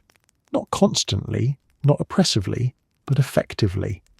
The empire didn't expect you to love it, but it expected you to behave. And behaving was infinitely easier than becoming another example, in a royal inscription about foolish cities that tested the king's patience. One rebellion, one correction, one lesson. Persian rule didn't rely on fear alone. It relied on the understanding that rebellion was not a story of heroism waiting to be written. It was a mistake waiting to be corrected. Rebellion was allowed. Once, you tried freedom. The empire reviewed it. When the Persian Empire absorbed your city, it didn't transform the skyline. It didn't bulldoze your temples, replace your streets with royal blueprints, or demand that every home suddenly face east in honor of the king. In fact, if someone had left your city for a year and then returned, they might look around and say nothing's changed. But you knew, but better. Because under Persian rule, the city didn't change shape. It changed temperature. The walls stayed. The mood shifted. This was the secret of Persian integration. Altering atmosphere, not architecture. Physical familiarity. The city that stayed. But your marketplace still stood where it always had. The same roads wound through the same neighbourhoods. The same gates opened at dawn and closed at dusk. The temple still smelled of incense. The workshop still clattered with tools. The rooftop garden still blossomed in the same sunlight. Persian rule didn't impose a new aesthetic. It didn't plaster cities with statues of the great king, or paint every public wall with slogans praising the empire's wisdom. Persia didn't need monuments to prove its presence. It needed only one thing: administrative gravity. Your city kept its physical form because the Persians believed in continuity as a governing strategy. People resist what feels alien. They comply with what feels stable. And nothing feels more stable than the illusion that your old world remains intact. But the illusion began to fade when you paid attention to the finer details. Subtle shifts, new faces in familiar spaces. You noticed the first changes in movement. There were new people, imperial envoys passing through, translators drifting between offices, merchants from distant provinces who suddenly felt safe crossing borders, scribes carrying tablets and scrolls with an alarming sense of purpose. They didn't dominate the city. They flowed through it, quiet streams of bureaucracy in a riverbed shaped by generations before them. But their presence created something your city never had before, a connection to places you'd never see. Suddenly your home felt less like an isolated pocket and more like a node in a massive living network. Messages came and went faster. Trade grew louder. Foreign accents filled the marketplace. Your city began speaking with the empire's voice, even when the people kept speaking in their own. A new kind of public calm. Before Persia, Cities were tense. Rulers changed. Armies marched through. Laws shifted depending on who had power that month. Markets fluctuated wildly. Festivals were cancelled when trouble brewed. Under Persian rule, that tension dissolved into a peculiar calm, the calm of a city that knew someone powerful was watching. Not a threatening calm, but an intentional one. Streets felt slightly more orderly. Disputes settled a little faster. Arguments softened when people remembered that the satrap's representatives frequented the same taverns they did. You didn't hear soldiers shouting or officials preaching obedience. You simply sensed an unspoken pressure. Behave, and life will remain familiar. Challenge the order, and the familiar will vanish. This expectation shaped everything from how merchants haggled to how elders adjudicated small conflicts. The architecture stayed. The psychology shifted. Economic buzz, a new energy, under the surface. With Persian rule came an economic hum you couldn't miss. The roads funneled new goods into your city, spices you'd never smelled, textiles you'd never touched, metals from regions you couldn't pronounce. Caravans grew larger, porters shouted more languages, inns expanded, warehouses filled. Prosperity didn't erase inequality, but it did create movement. Movement of wealth, movement of people, movement of expectation. Your city felt more open, but also more observed. You sensed that every transaction existed in a larger web now, one that extended far beyond your city walls. That awareness changed how people behaved, even if the buildings around them hadn't moved a stone. Ceremonies that felt longer, louder, and more official. When Persian representatives arrived for festivals or civic events, everything took on a different tone. Rituals became more elaborate, as if your city were performing a version of itself for an imperial audience. Priests used clearer voices. Musicians played louder. Dancers executed every step with precision. Not because Persia demanded it, but because your city cared deeply about looking loyal. And in that desire you saw the shift. Your city no longer celebrated only itself. It performed for an empire. The quiet arrival of imperial order. Perhaps the most profound change was the subtle arrival of imperial expectations. You felt them in. Cleaner streets around administrative buildings, more consistent hours of marketplace operation, revised weights, and measures the presence of imperial scribes checking storage facilities, the respectful hush that descended when royal messengers passed. None of this altered your city's architecture, but it absolutely altered its rhythm. Your home still looked like your home, but it moved differently, breathed differently, behaved differently. Cities under Persia, familiar shapes, new shadows. By the time Persia had ruled for a generation, the city's original features remained untouched. Streets still wound through the same neighbourhoods. Family homes remained in place. Temples stood as they always had. But the shadow over everything was new. Not dark, not oppressive, but constant. It was the shadow of inclusion. Your city was no longer just your city. It was part of something larger, something organised, structured, deliberate, and ever-present. You could walk past your childhood walls and feel a faint chill of recognition mixed with foreignness. Nothing had been rebuilt. Nothing had been demolished. And yet everything felt different. The walls stayed. The mood shifted. If you wanted to understand what truly held the Persian Empire together, not its armies, not its roads, not even its wealth, you had to look at the thing most people feared more than soldiers: paperwork, forms, seals, records, audits. These were not administrative accessories.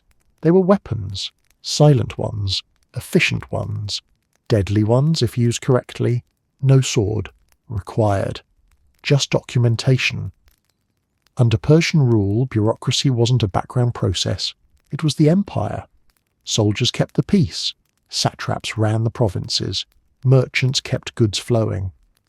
But none of that mattered without the empire's obsession, and it was an obsession with documentation. The Persians didn't just govern through paper. They conquered through it. Forms, where your fate began. Persian administration loved forms the way gardeners love seeds, because they grew into very powerful things. There were forms for land ownership, for tax declarations, for temple inventories, for trade shipments, for legal settlements, for livestock counts, for harvest yields, for inheritance disputes, for property boundaries, for warehouse storage, and for anything else a human might conceivably do. If your neighbour stole your donkey, there was a form. If you wanted to lease farmland, a different form. If someone's cousin's nephew claimed your olive grove because of a promise made during a festival involving too much wine, definitely a form, with witnesses. These documents weren't just notes. They were binding instruments of imperial order. A single line of text, approved by the right authority, could reassign property, elevate a noble, remove an official, reconfigure a district, or trigger an investigation.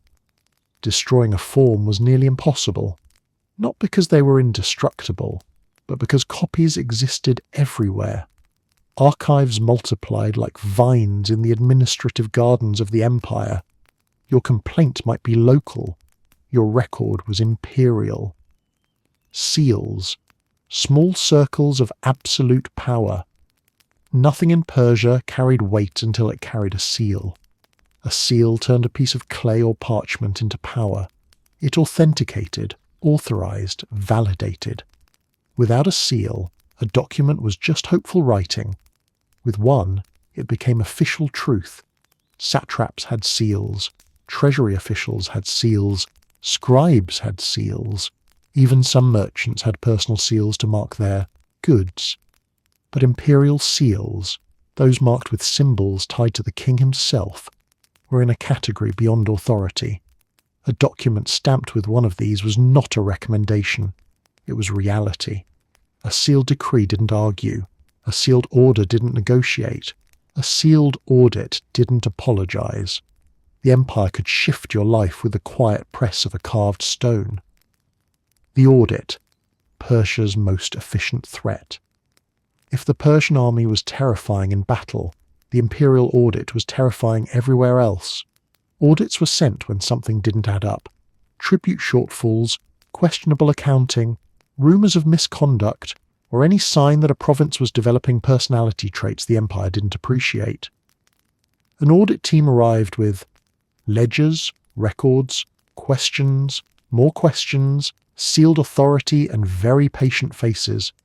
They asked about crops, storage, transport, taxation, temple revenues, merchant activities, household counts, and anything else that might reveal where truth had gone missing. They cross-referenced every answer with existing records. Then they cross-referenced those records with other records. And then, for good measure, they cross-referenced the cross-references.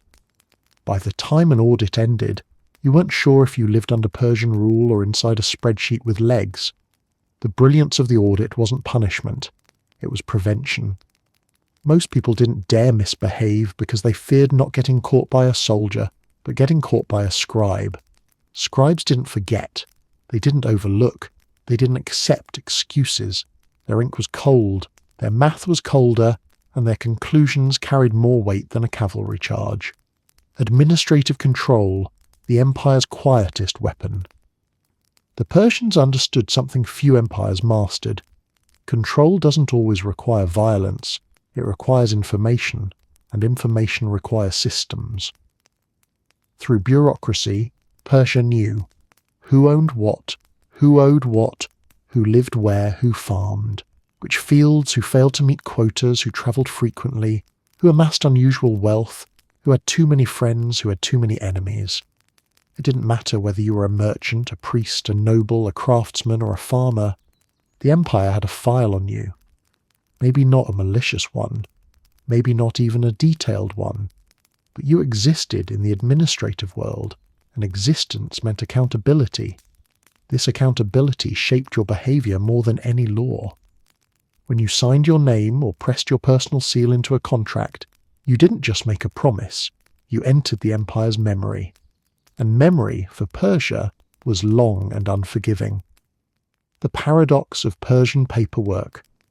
Persian bureaucracy was suffocating, yes, but it was also stabilizing. It prevented corruption, or at least limited it. It settled disputes consistently. It protected property rights. It made economic life predictable. People knew where they stood because things were written down. But written order comes with written consequences. You could argue with your neighbour. You could not argue with a sealed document. You could contest a claim. You could not contest an audit's conclusion. The soldier's sword threatened your life. The bureaucrat's tablet threatened your world. And in the Persian Empire, the latter was far more common. No sword required. Persia's greatest victories weren't won in battlefields. They were won in hallways lined with clay tablets, in offices filled with scribes, in archives stacked with records, in courts where documents spoke louder than voices. People feared the army. They respected the king, but they obeyed the paperwork, because paperwork didn't sleep. Paperwork didn't tire. Paperwork didn't forgive. No sword required, just documentation. Living under Persian rule meant accepting a truth both inspiring and unsettling. You could rise in the world, just not loudly. The Achaemenid Empire offered social mobility, real, tangible, life-changing mobility, but only within a framework so strict, so delicately balanced, that you sometimes wondered if climbing the ladder was a privilege or a warning. You could climb high, quietly. That was the unspoken rule. The empire welcomed talent. It rewarded competence. It even elevated people from modest beginnings. But Persia expected one thing in return, and it was non-negotiable. Absolute, unwavering loyalty. An empire that needed more than nobles. Unlike some ancient societies in which birth determined everything, the Persian Empire was far too large and far too complicated to rely only on hereditary elites. Roads stretched across continents. Provinces varied wildly in language, wealth, and temperament. Trade networks were sprawling, legal systems diverse, and administration a monumental task. The empire needed people it could trust, people who understood local realities better than any outsider could. And so, Persia turned to talent. You didn't have to be born into a noble family to serve the empire. You could be a skilled scribe, a clever merchant, a loyal temple official, a battlefield standout, a mediator respected by your community, a farmer whose organizational talents outpaced his soil. Persia loved people who were good at things. But, and this was the important part, Persia loved obedient people who were good at things. The loyalty framework, climbing without. Echoing. The empire's system worked like a gate with two locks. Talent opened the first, obedience opened the second. If you were ambitious but unpredictable, the empire lost interest. If you were loyal but incompetent, the empire gently placed you somewhere harmless. But if you were both capable and trustworthy, doors opened. Not dramatically, not with announcements, more like a quiet invitation. We've noticed you. Continue. This is why social mobility under Persian rule never felt like dramatic ascension. You didn't soar. You drifted upward, step by cautious step, each move, sanctioned by someone more powerful than you. Climbing carefully became an art form. The empire didn't want meteors. Meteors burn out and cause fires. The empire wanted lanterns, steady, controlled, illuminating only what needed to be seen. Paths to advancement. Many roads, one destination. You could rise in several ways. One, administrative brilliance. If you could navigate paperwork without drowning in it, solve disputes without making enemies, and recite tax quotas without breaking into tears, you might end up assisting a satrap, managing treasury offices, or overseeing trade inspections. Scribes, in particular, were indispensable.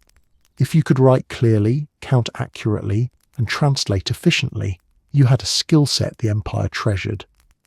2. Financial success. Merchants who handled long-distance caravans gained wealth and connections. Persia often collaborated with wealthy traders, granting them influence, so long as they didn't mistake themselves for independent political forces. 3. Military distinction. Bravery mattered, yes, but discipline mattered more. A soldier who held the line, followed orders, and didn't vanish at the first sign of trouble might rise through ranks. Commanders were often chosen from those who demonstrated both courage and reliability. 4. Diplomatic skill. If you could de-escalate conflicts, negotiate resource sharing, or persuade quarrelsome nobles to sit down like civilized people, the empire valued your tongue almost as much as your sword. In every path, success came with the same condition: serve the empire first, yourself second. The quiet nature of advancement. One thing the Persians disliked: showiness. Advancing too quickly, bragging about promotions, gathering admirers, or cultivating a personal following could attract imperial suspicion. You never wanted to look like someone who might build a faction. Factions led to ambitions, ambitions led to crises, and crises led to the immortals being dispatched for gentle encouragement. So you learned to rise modestly. Your influence expanded without public celebration. Your responsibilities grew faster than your titles. Your colleagues noticed your success only when it became impossible to ignore. You climbed high, quietly. The risks. A misstep was also a descent. Mobility wasn't a one-direction escalator. It was a staircase with missing steps. One administrative error, a warning, one instance of defiance, a demotion, one rumor of disloyalty, a loss of privileges, one actual act of disloyalty, a disappearance. Because rising within the empire made you visible, and visibility could turn into vulnerability. The higher you climbed, the more scrutiny you attracted. A minor official could mutter complaints safely. A high-ranking administrator could not. Success meant responsibility. Responsibility meant risk. The paradox of opportunity. Your success was real. You could elevate your family, gain wealth, wield influence, shape policy, and become a respected figure far beyond your birthplace. Stories circulated about men and women who had risen from modest origins to positions of remarkable authority. But every step upward wove you more tightly into the empire's web. You were rewarded for loyalty and bound by it. The empire gave opportunities, but it also created obligations. Mobility became both privilege and leash. Why people still chose to climb? Because the alternative was stagnation. Because ambition is older than empires. Because the Persian state genuinely recognized talent. Because rising within the system was infinitely safer than rising against it. For many, climbing quietly felt like the ideal compromise. You could improve your life, secure your future, and earn prestige, so long as you never mistook permission for independence. The empire didn't mind your ascent. It minded your footprint, the lesson of Persian mobility. Persian rule didn't crush ambition. It curated it. You could rise. You could thrive. You could become significant. But you learned early, and remembered often, that the empire lifted you only while you moved carefully. You could climb high, quietly. If there was one thing you learned quickly under Persian rule, it was that the empire did generosity differently than anyone else. Ordinary people gave gifts out of affection, gratitude, or social ritual. But when the great king, or anyone representing him, gave you something, the gesture had the softness of silk and the weight of a mountain. It was a present. You owed your life. Persian royal gifts were beautiful, valuable, flattering, and politically radioactive. They were not simply tokens of appreciation. They were transactions wrapped in ribbons. They transformed relationships. They redefined responsibilities. Most importantly, they clarified, without ever saying it, that you were now beholden to the giver. The performance of generosity. The Persians mastered the art of ceremonial generosity. Royal gifts could include gold vessels, embroidered garments, fine horses, jewellery with imperial motifs, carved ivory boxes, luxury textiles, land grants, ceremonial weapons, ornate seals, high-quality wine or perfume, and, occasionally, entire estates. Every item was chosen not only for beauty but for symbolism. The empire didn't just give wealth, it gave prestige. If the king sent you a robe, people noticed the stitching before they noticed you. If he gifted you horses, everyone knew their breed and lineage. If he granted you land, the entire province knew it was royal land. The gift was about you, and also very much not about you. It was about what the empire wanted from you next. Gifts as political contracts. Persian royal generosity functioned as a kind of unwritten contract. You didn't sign anything, you didn't swear an oath. But the exchange was clearer than any legal document. The king gave you something. Now you owed him something, permanently. This obligation was not spelled out. It didn't need to be. Everyone understood the rules. A gift meant loyalty. Loyalty meant service. Service meant results. Results meant survival. The moment you accepted the gift, your place in the imperial hierarchy shifted. You were no longer an ordinary subject. You were a beneficiary. And beneficiaries were watched. Not in a threatening way, but in a way that made you feel like someone, somewhere, expected things from you. Want to decline the gift? You couldn't. There was no polite way to say, "Your Majesty, I fear this generosity might destroy my future." Refusing a royal gift was an insult. Accepting it was a commitment. There was no middle ground. The psychology of obligation. This was the brilliance of Persian political strategy. Generosity became a tool of control more subtle than force, more binding than law, and far more pleasant, at least at first. When someone receives wealth they never had, they begin to imagine their life with it. They reshape their ambitions, they adjust their expectations, they feel honoured. And honour, when it comes from a king, is a powerful leash. You didn't simply own the gift, you carried the memory of who gave it, and that memory shaped your decisions. Would you betray someone who gave you horses that ate better than your cousins? Would you rebel against a king who entrusted you with embroidered robes worth more than your entire house? Would you commit treason when the jewellery around your neck literally sparkled with imperial approval? You might think about it, but not for long. Gifts that elevated you and pinned you. Down the empire used gifts strategically to reward competence. A satrap who performed well might receive gold vessels or ceremonial attire. To secure loyalty, local leaders who pledged allegiance received estates or land rights. To soothe tensions, a disgruntled noble might be calmed with lavish jewellery or a horse. To declare favour publicly, receiving a gift in front of others served dual purposes, elevating you and reminding everyone else where you stood. But elevation came with a silent warning.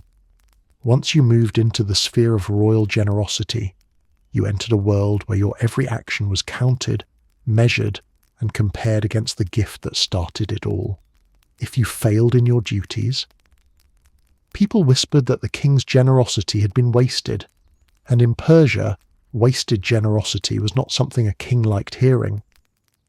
The empire's gift economy, Persian political culture, rested on the exchange of favours.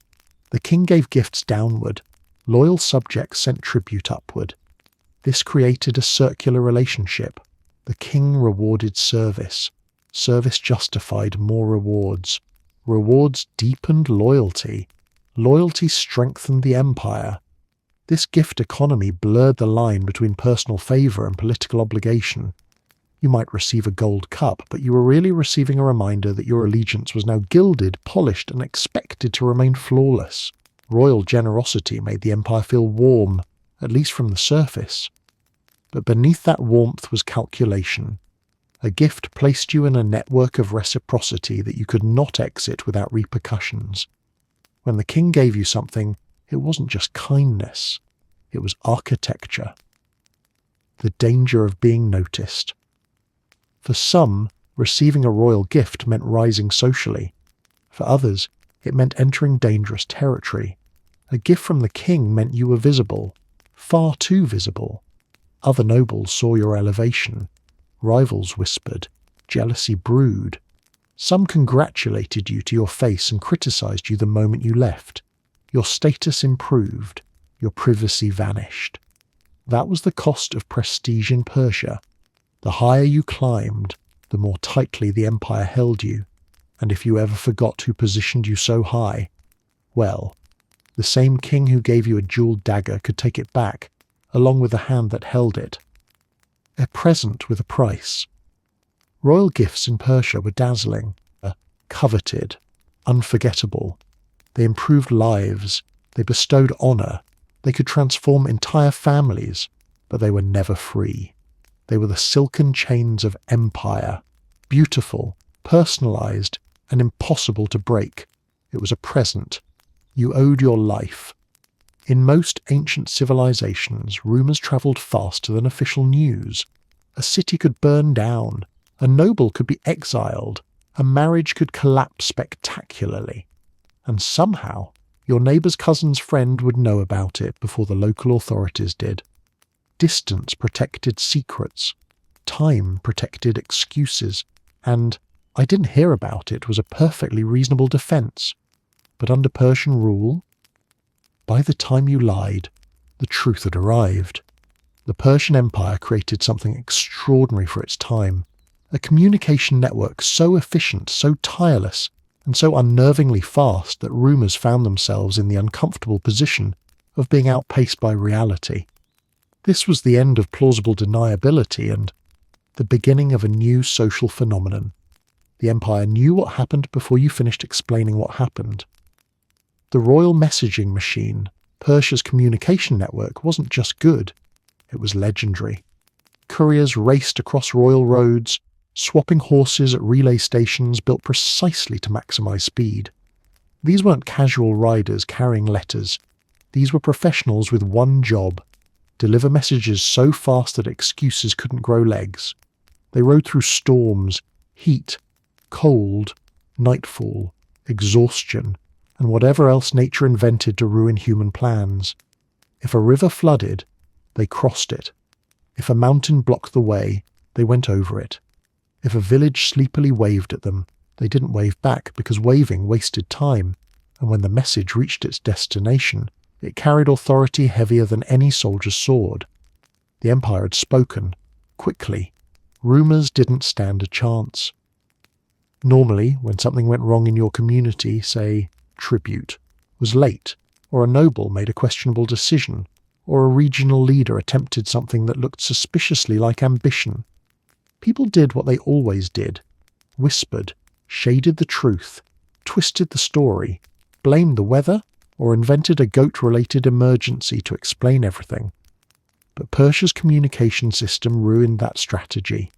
A messenger could deliver accurate information to a satrap before the local population finished crafting a more flattering version of events.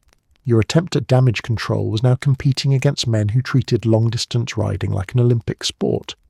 You'd still gather your counsel, rehearse your explanation, and prepare your carefully worded report. Too late. The empire already had the facts, and probably footnotes, the death of local pretending. Every region, every town, every village had its tricks, tiny ways to hide mistakes or present mishaps in a more acceptable light. But Persian governance ended those games because the empire didn't rely solely on locals to report problems. It relied on couriers, inspectors, travelling officials, merchant reports, temple correspondents, roadside garrisons, satraps, informants. Every one of these could send messages, and every one of them used the same relentless network. This meant that when something important happened, at least 3 different versions of the news were already galloping along imperial highways, and at least one of those versions was accurate enough to incriminate someone. You could lie, but the empire had already heard from someone who didn't. Communication as a tool of control, Persian rulers understood that speed wasn't just convenience, it was power.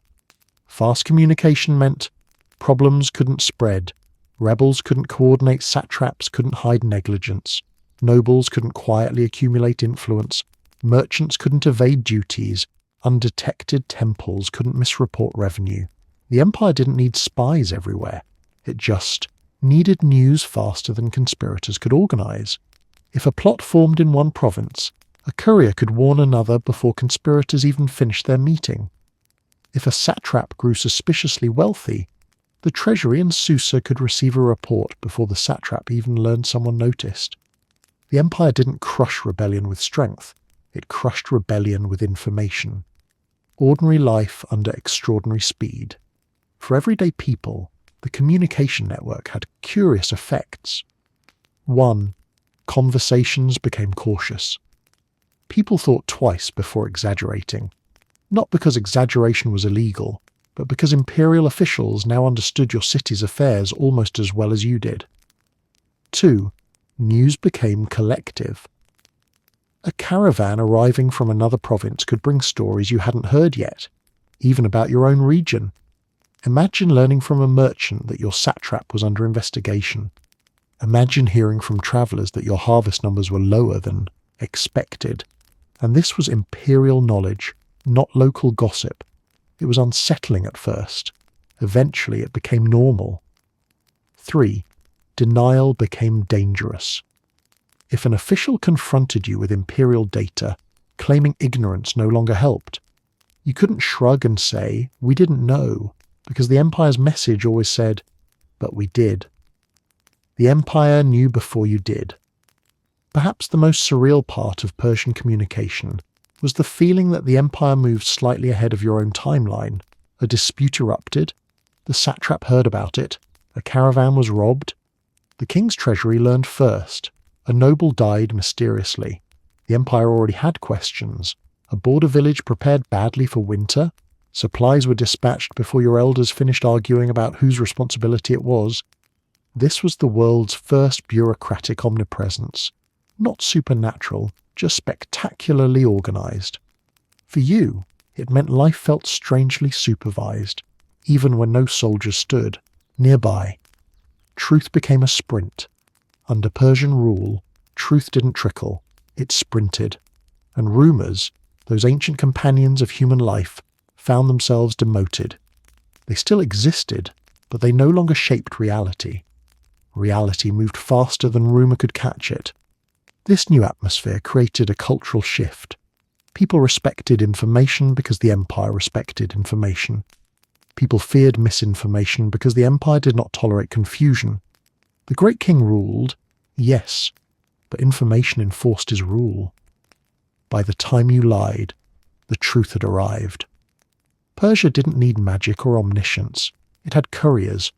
Their speed ensured that excuses evaporated, conspiracies wilted, and news, real news, had the final word.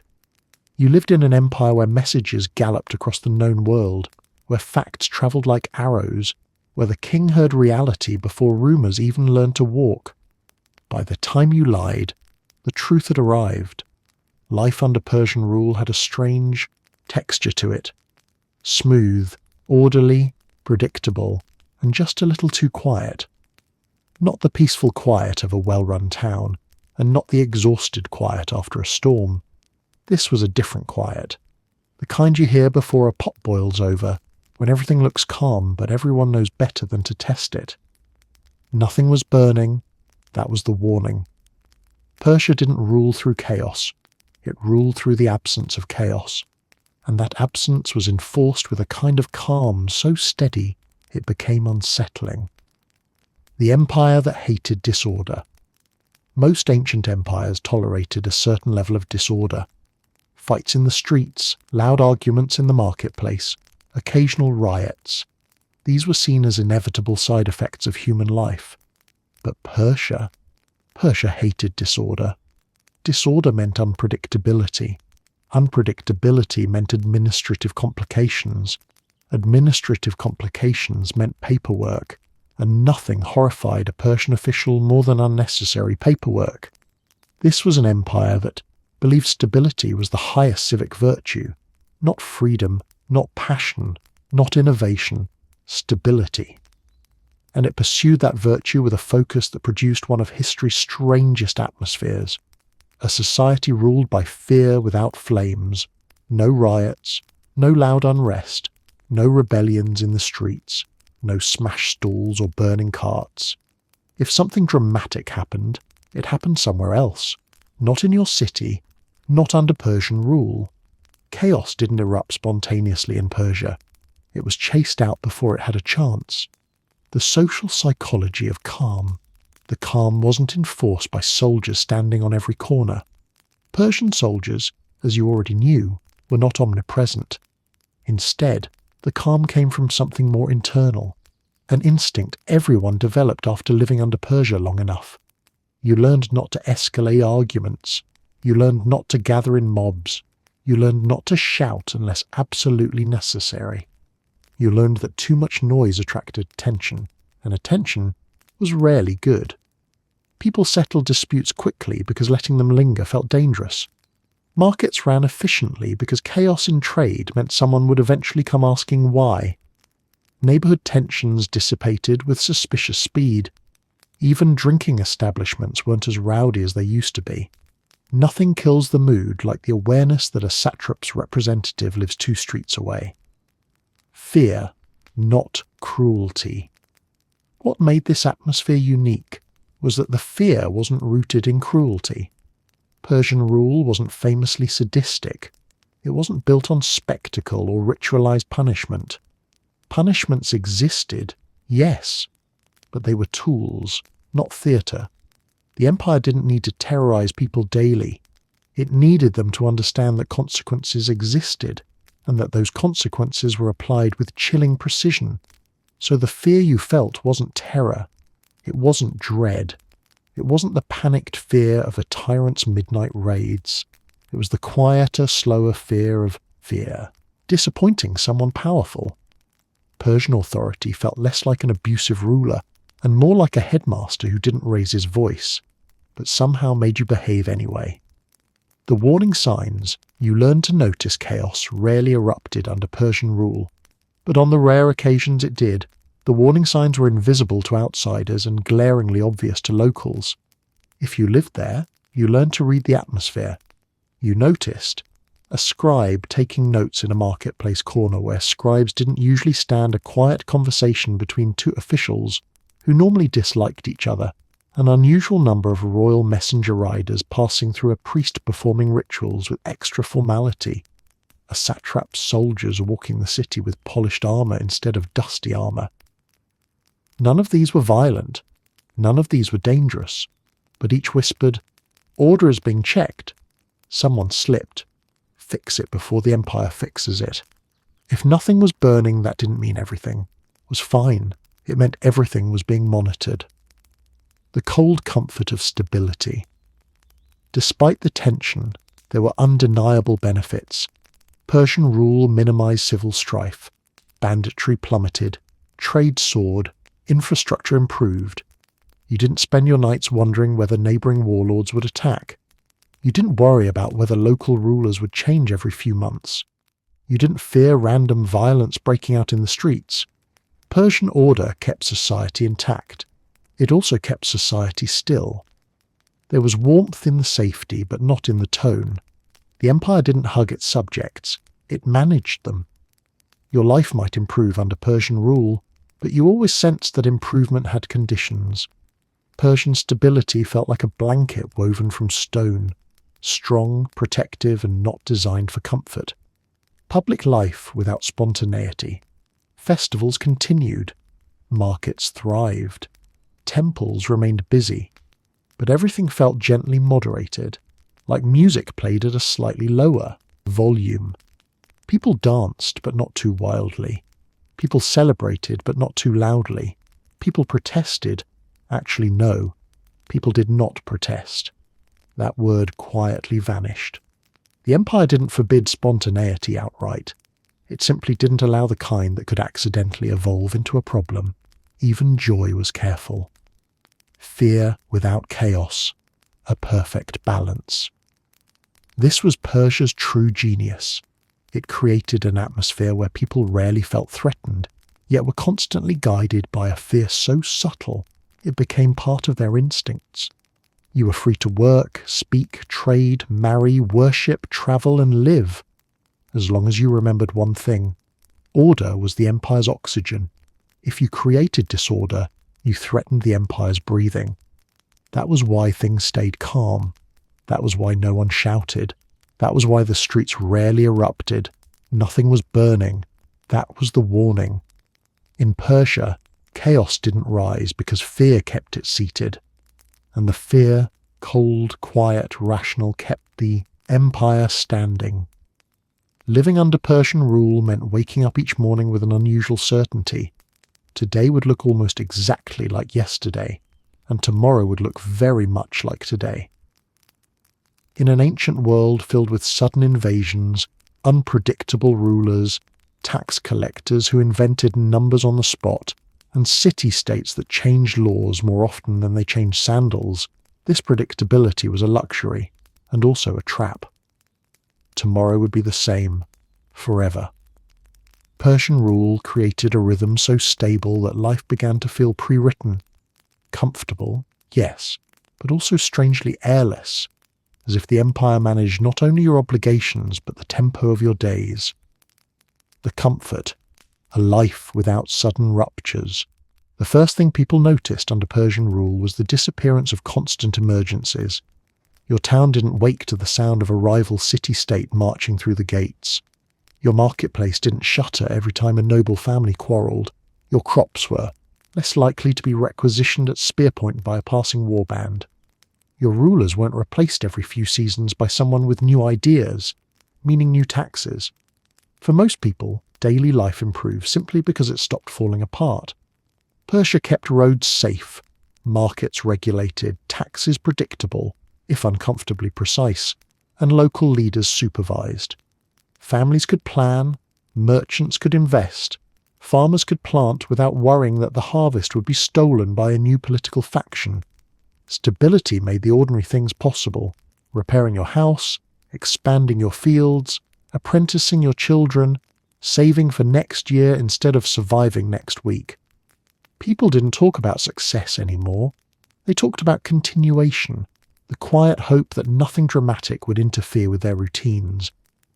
But this security had a strange side effect: the suffocation. The empire liked you. Calm. A predictable life is peaceful, until you notice how small the walls of predictability are. Under Persian rule, you quickly realized that stability wasn't only a byproduct of governance, it was the empire's preferred emotional climate. People acted calmly because calm behavior was rewarded. Calm cities attracted fewer audits. Calm provinces saw fewer soldiers. Calm markets drew more trade. Calmness, in short, became a survival strategy. And so your daily life, though stable, began to feel hemmed in by expectations you never openly discussed.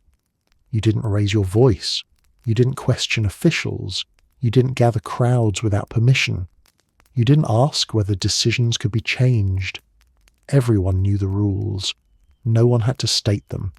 It wasn't fear, not exactly. It was the pressure not to disturb a surface that had been polished too beautifully to scratch. Your days, smooth, structured, and slightly too quiet. A normal day under Persian rule looked like this. You woke to the same schedule: the sun, the fields, the market bells, the temple rhythms. Nothing unpredictable happened at dawn. Dawn belonged to the empire. You worked in your trade or fields, warmed by the knowledge that no rival militia would trample your land, but also aware that the empire expected your productivity to match what they recorded last year. You visited the marketplace, where prices stayed within reasonable limits and merchants behaved professionally, partly because imperial scribes sometimes walked through taking notes. You attended festivals that followed the same format every year, celebrations that preserved tradition but never tested boundaries. Joy existed, but it stayed politely in its designated area. You returned home, quietly satisfied and quietly contained. If you asked someone how their day went, they would shrug and say, "Like all days." That phrase became a comfort. That phrase became a warning. Ambition existed, but only indoors. Ambition didn't vanish under Persian rule. It simply moved indoors. People dreamed, quietly. They pursued small, safe improvements. A merchant added 2 new stalls, not 5. A farmer expanded his field by a modest strip, not a risky stretch. A craftsman took on an apprentice, not a political patron. Everyone grew. No one grew too visibly. Your goals became manageable, respectable, unobtrusive. The empire supported success but frowned upon momentum that drew attention. The safest ambition was the kind that looked like simple diligence. The stability loop. Comfort breeds expectation. After a few years of Persian stability, something curious happened inside people's minds. They began to expect predictability. A delayed tax collector threw an entire village into concern. A messenger arriving at an unusual hour caused speculation. A minor disagreement at the market felt like an omen. When life is stable, disruption becomes terrifying. Persia didn't force people to love the empire. It trained people to fear anything that threatened the empire's order. Predictability became addictive, and addictions come with dependency. When you rely on stability to organize your life, you begin to rely on the power that enforces that stability. The paradox: safety versus stillness. The real paradox of Persian rule wasn't oppression, it was emotional stillness. You were safe from war. You were safe from famine, most years. You were safe from crime, within reason. But you were not safe from routine. You were not safe from repetition. You were not safe from the slow erosion of spontaneity. It wasn't that Persia forbade you from dreaming bigger. It was that the empire's order made dreaming unnecessary, and sometimes inconvenient. People remembered passion, but passion was unpredictable. They remembered excitement, but excitement was disruptive. They remembered chaos, but chaos had consequences. Under Persia, life was shaped not by highs and lows, but by continuity, a river that flowed at the same speed every day, carrying you forward but never letting you splash. Tomorrow would be the same, forever. The empire didn't want fear, it wanted predictability. You didn't want rebellion, you wanted peace. Both desires aligned, beautifully, tightly, and uncomfortably. Your life became a circle so smooth you couldn't see where it began or ended. A world where routine was both anchor and weight, where safety felt like comfort, and comfort sometimes felt like a cage wrapped in silk. Tomorrow would be the same, forever. And for most people, that was both the blessing and the price of living under Persian rule. If you lived in one of the Persian Empire's major cities, Babylon, Susa, Sardis, Memphis, you felt the empire's presence in every polished brick and every official's carefully modulated tone. You felt watched, managed, included. But if you lived on the far fringe of the empire, clinging to a rocky hillside or farming soil so remote even goats resented it, you experienced something different. Silence, and not the and peaceful kind. You were free because you were irrelevant. While central provinces lived under constant administrative attention, distant regions discovered the opposite form of control, neglect so complete it felt like autonomy.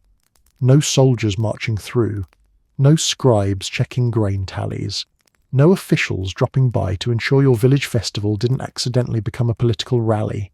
Nothing. Just wind, fields, and a distant government that didn't remember you existed unless someone sent a complaint. The geography of being ignored. The Persian Empire was enormous, sprawling across mountains, deserts, river valleys, forests, and coastlines. Some regions pulsed with imperial energy, others sat quietly at the edges like forgotten punctuation marks. If you were born in one of these peripheral places, you learned quickly that imperial attention was a scarce commodity, and that scarcity shaped your reality. Your town might lie days away from the nearest royal road. The courier system didn't bother reaching you. Caravans visited rarely, and when they did, they looked confused, as if someone drew your village on a map as a joke. You weren't a trade hub, a military outpost, or a religious centre. You were just there. The empire didn't send orders. The empire didn't send help. The empire didn't send anyone. You were not oppressed. You were simply forgotten. The strange freedoms of being overlooked. At first, this neglect felt luxurious. You kept all your local customs without supervision. Your leaders settled disputes without outside eyes judging them. Your market haggles were loud, chaotic, and delightfully unrecorded. Your festivals were unregulated, unobserved, and enthusiastically improvised. You didn't fill out forms because no one mailed them to you. You didn't fear audits because no one knew you had anything to audit. You didn't worry about rebellions because rebellions require someone to notice dissatisfaction. You weren't autonomous in any noble sense. You were simply too small to administrate. This freedom wasn't granted. It was abandoned. The costs of imperial indifference neglect didn't feel like liberty when things went wrong. If bandits struck, you handled it yourself or didn't handle it at all. If a crop failed, you prayed, not to the empire, but to the sky. If a rival village encroached on your grazing land, you negotiated or fought without backup. If disease spread, the empire didn't dispatch healers or supplies. You weren't oppressed by imperial power. You were endangered by its absence. The empire didn't protect you because the empire didn't evaluate your region as worth protecting. It was a cold calculation, not cruelty. Limited resources went where they mattered. Your province didn't matter. The great king might technically rule you, but he did so in the same way a constellation rules sailors, quietly, distantly, and without any personal involvement. The bureaucratic blind spots. In the imperial archives, those towering repositories of clay tablets and intricate ledgers, your region existed as a name, a tax estimate, and occasionally a footnote.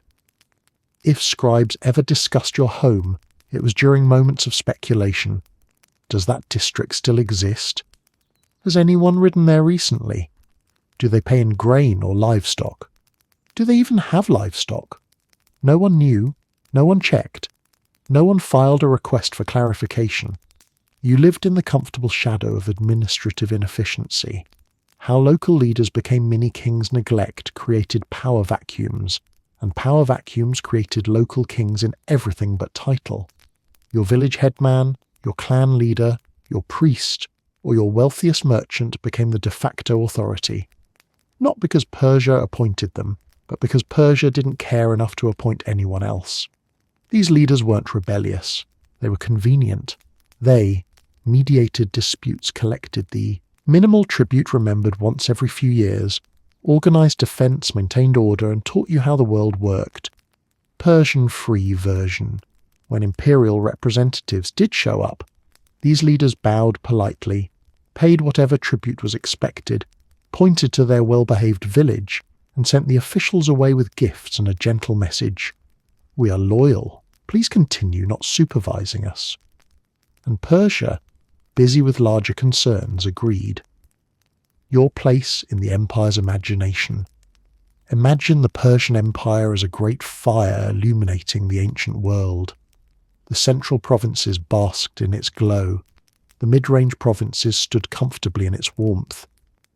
But you lived somewhere behind a hill where the light arrived late and lost.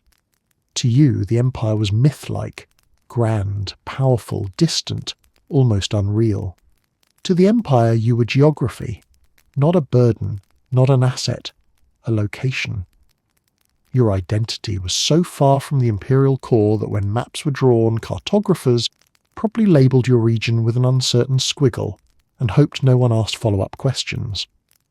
Neglect as a way of life. Daily life under Persian neglect had its own rhythm. You grew up without seeing imperial soldiers. You heard about satraps the way people hear about comets, rarely and with skepticism.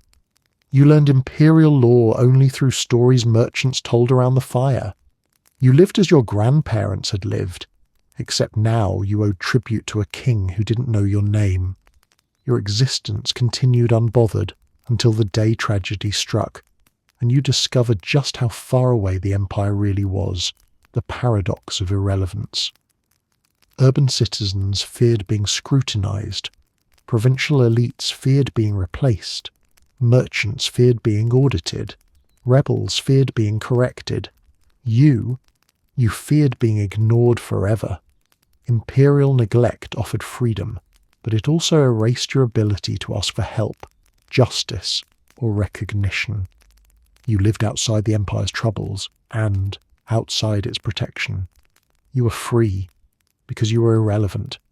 It was liberation with no safety net, autonomy without authority, independence without power. In the grand machinery of Persian rule, you weren't a cog.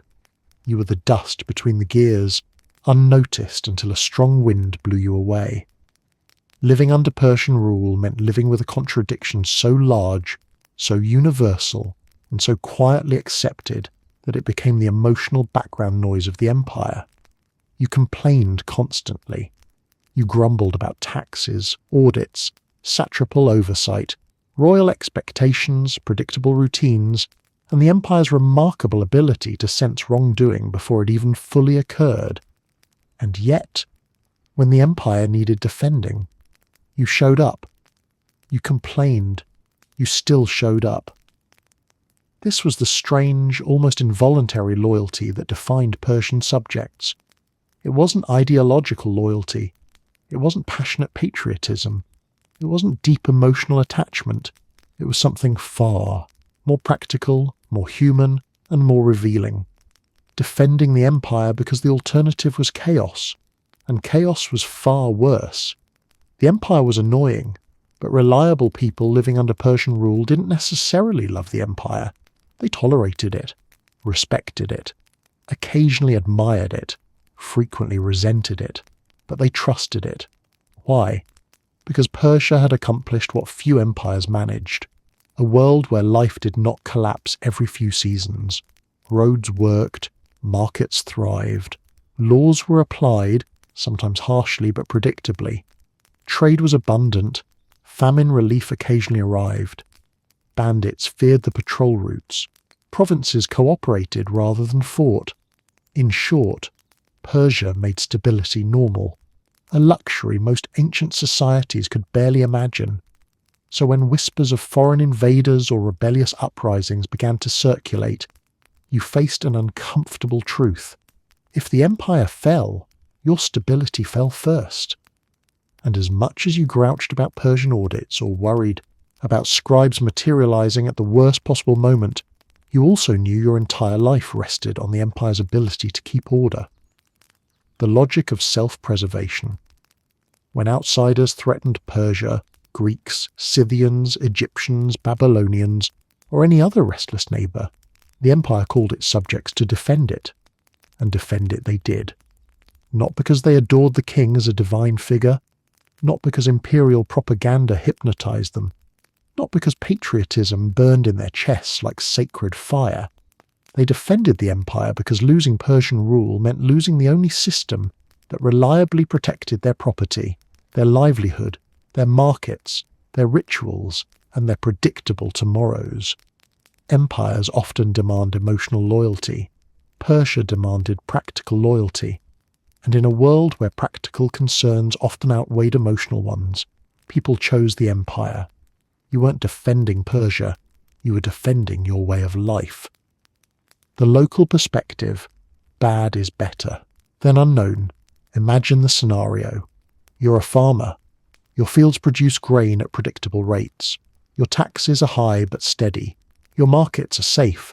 Your disputes are settled with forms, not fists. Then rumours spread.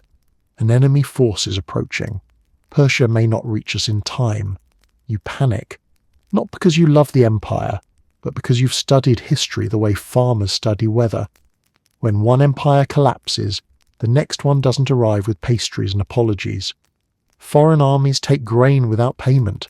They burn fields because they're in the way. They drag civilians into wars you didn't start.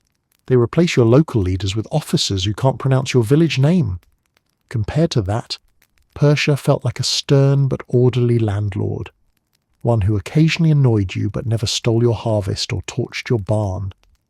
So when the call went out to defend the empire, villagers picked up spears, axes, and whatever courage they could muster. You complained the whole way. you still marched. The elite perspective. The empire protected their power. Local elites had even more reason to defend Persia, despite their frequent grumblings about bureaucratic oversight or tribute quotas.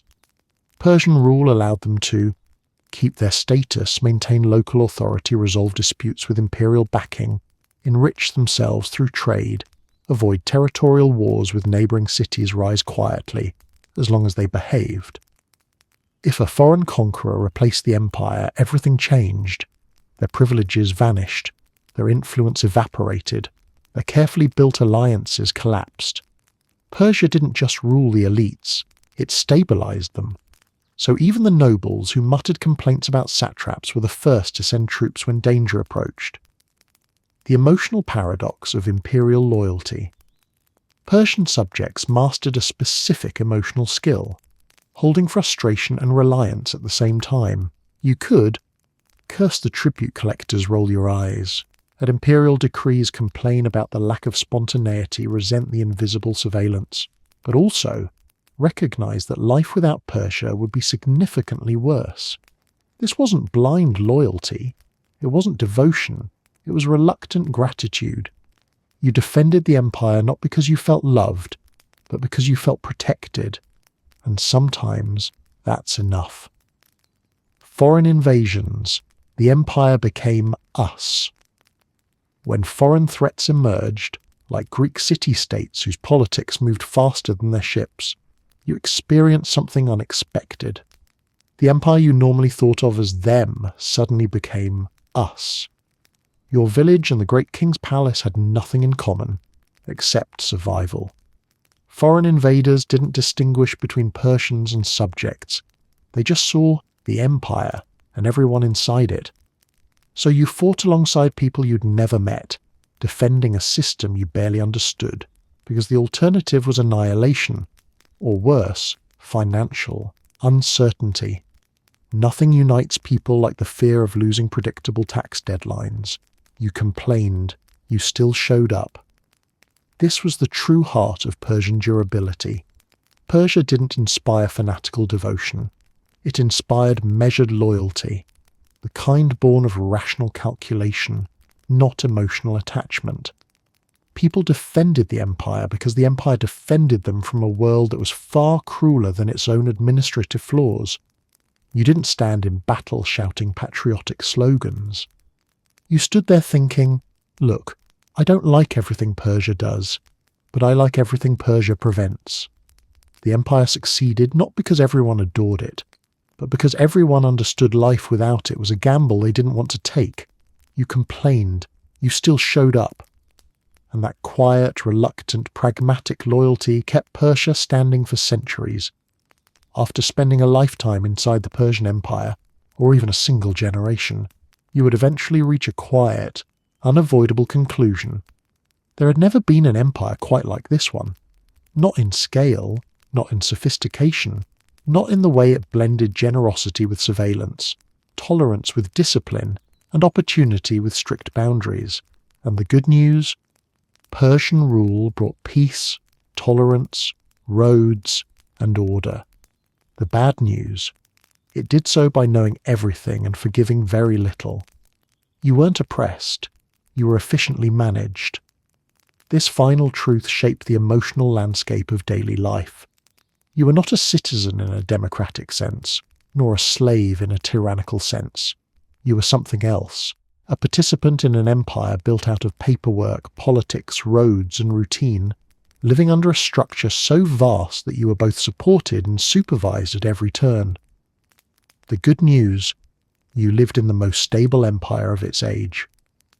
Let's start with the positives, because there were many, enough that most people, most of the time, felt a cautious gratitude for Persian rule. Peace. That actually worked. Compared to the turbulence of earlier Near Eastern powers, Persia's stability was revolutionary. Cities didn't fall every season. Armies didn't march through villages as casually as merchants. Local feuds rarely erupted into wars because the empire discouraged disorder with a firm, steady hand. Peace became the default setting, not the rare exception. Tolerance. Unusual for its time, The empire didn't force its religion on you. It didn't replace your temples. It didn't demand you speak Persian or worship Ahura Mazda. Your gods stayed exactly where they were. Your festivals continued. Your rituals remained intact. This wasn't freedom in the modern sense, but compared to most conquerors, it was astonishingly generous. Roads that actually connected the world. Persia's roads were the glue of the ancient world. They brought goods, ideas, people, and opportunities across continents. They stitched together cultures that otherwise would have remained strangers. They allowed trade networks to flourish and made communication faster than rumour.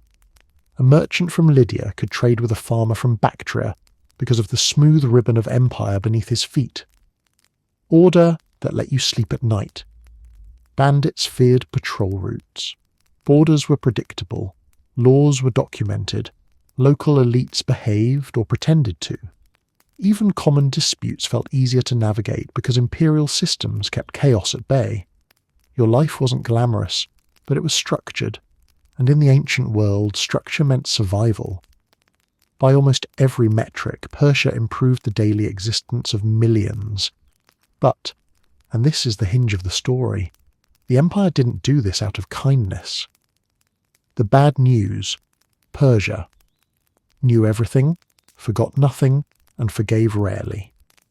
You lived in a world where the empire's stability was matched only by its attention. Persia did not tolerate confusion. It did not enjoy surprises, and it certainly did not appreciate mistakes. As long as life flowed smoothly, you barely felt the empire's grip. But if something went wrong, you discovered how efficient that grip truly was. Information was the empire's weapon of choice. The courier system delivered news with uncanny speed. Local scribes filed reports with unsettling accuracy. Satraps relayed information upward. Merchants carried tales from one province to the next. Priests, judges, and administrators all fed the imperial memory. If you whispered something in the market on a Tuesday, the satrap might know about it by Thursday, possibly before you remembered saying it. Persia didn't control its subjects by force, it controlled them by awareness. Everyone behaved not because soldiers watched them, but because someone might be watching, and that someone had access to a filing system more organized than your local temple's archives. Forgiveness was not a policy. You could make small mistakes: late tax payments, trade disagreements, written complaints about neighbours. The empire handled these with calm, methodical patience. But larger issues, rebellion, corruption, tax evasion, attempts to challenge authority, triggered a response so swift and so thoroughly documented that you wondered if the empire predicted your misbehaviour before you even considered it. Persian punishment wasn't theatrical, it wasn't emotional, it wasn't sadistic, it was administrative, and nothing is more frightening than a punishment executed with bureaucratic precision. Your autonomy was real, within limits. Yes, you could rise socially, if you behaved perfectly. Yes, you could keep your gods, if you paid taxes on time. Yes, your markets thrived, under watchful scribes. Yes, your cities remained familiar, while their mood changed quietly. You lived freely in the same way a bird lives freely inside a very large, very comfortable cage. There was room to move, room to breathe, room to succeed. But the walls, though distant, were solid. The final balance, a life that made sense, even if it wasn't fully yours. People didn't romanticize the empire. They respected it in the same way one respects a massive, well-fed ox standing in the middle of the road, grateful it isn't charging, or where it could.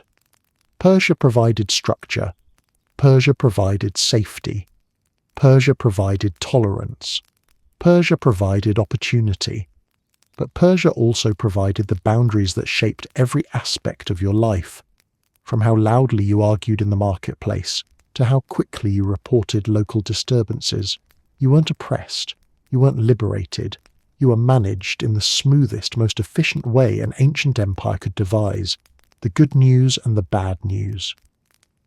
The empire worked, That was the good news. It worked because it monitored everything. That was the bad news. Persia built a world where chaos struggled to breathe, where rebellion felt embarrassing, where administrators held more power than warriors, and where information flowed faster than conspiracy. You lived a life protected, structured, and gently restrained. A life that made sense, even if it wasn't entirely your own. You weren't oppressed. You were efficiently managed. And for most people living under Persian rule, that was enough.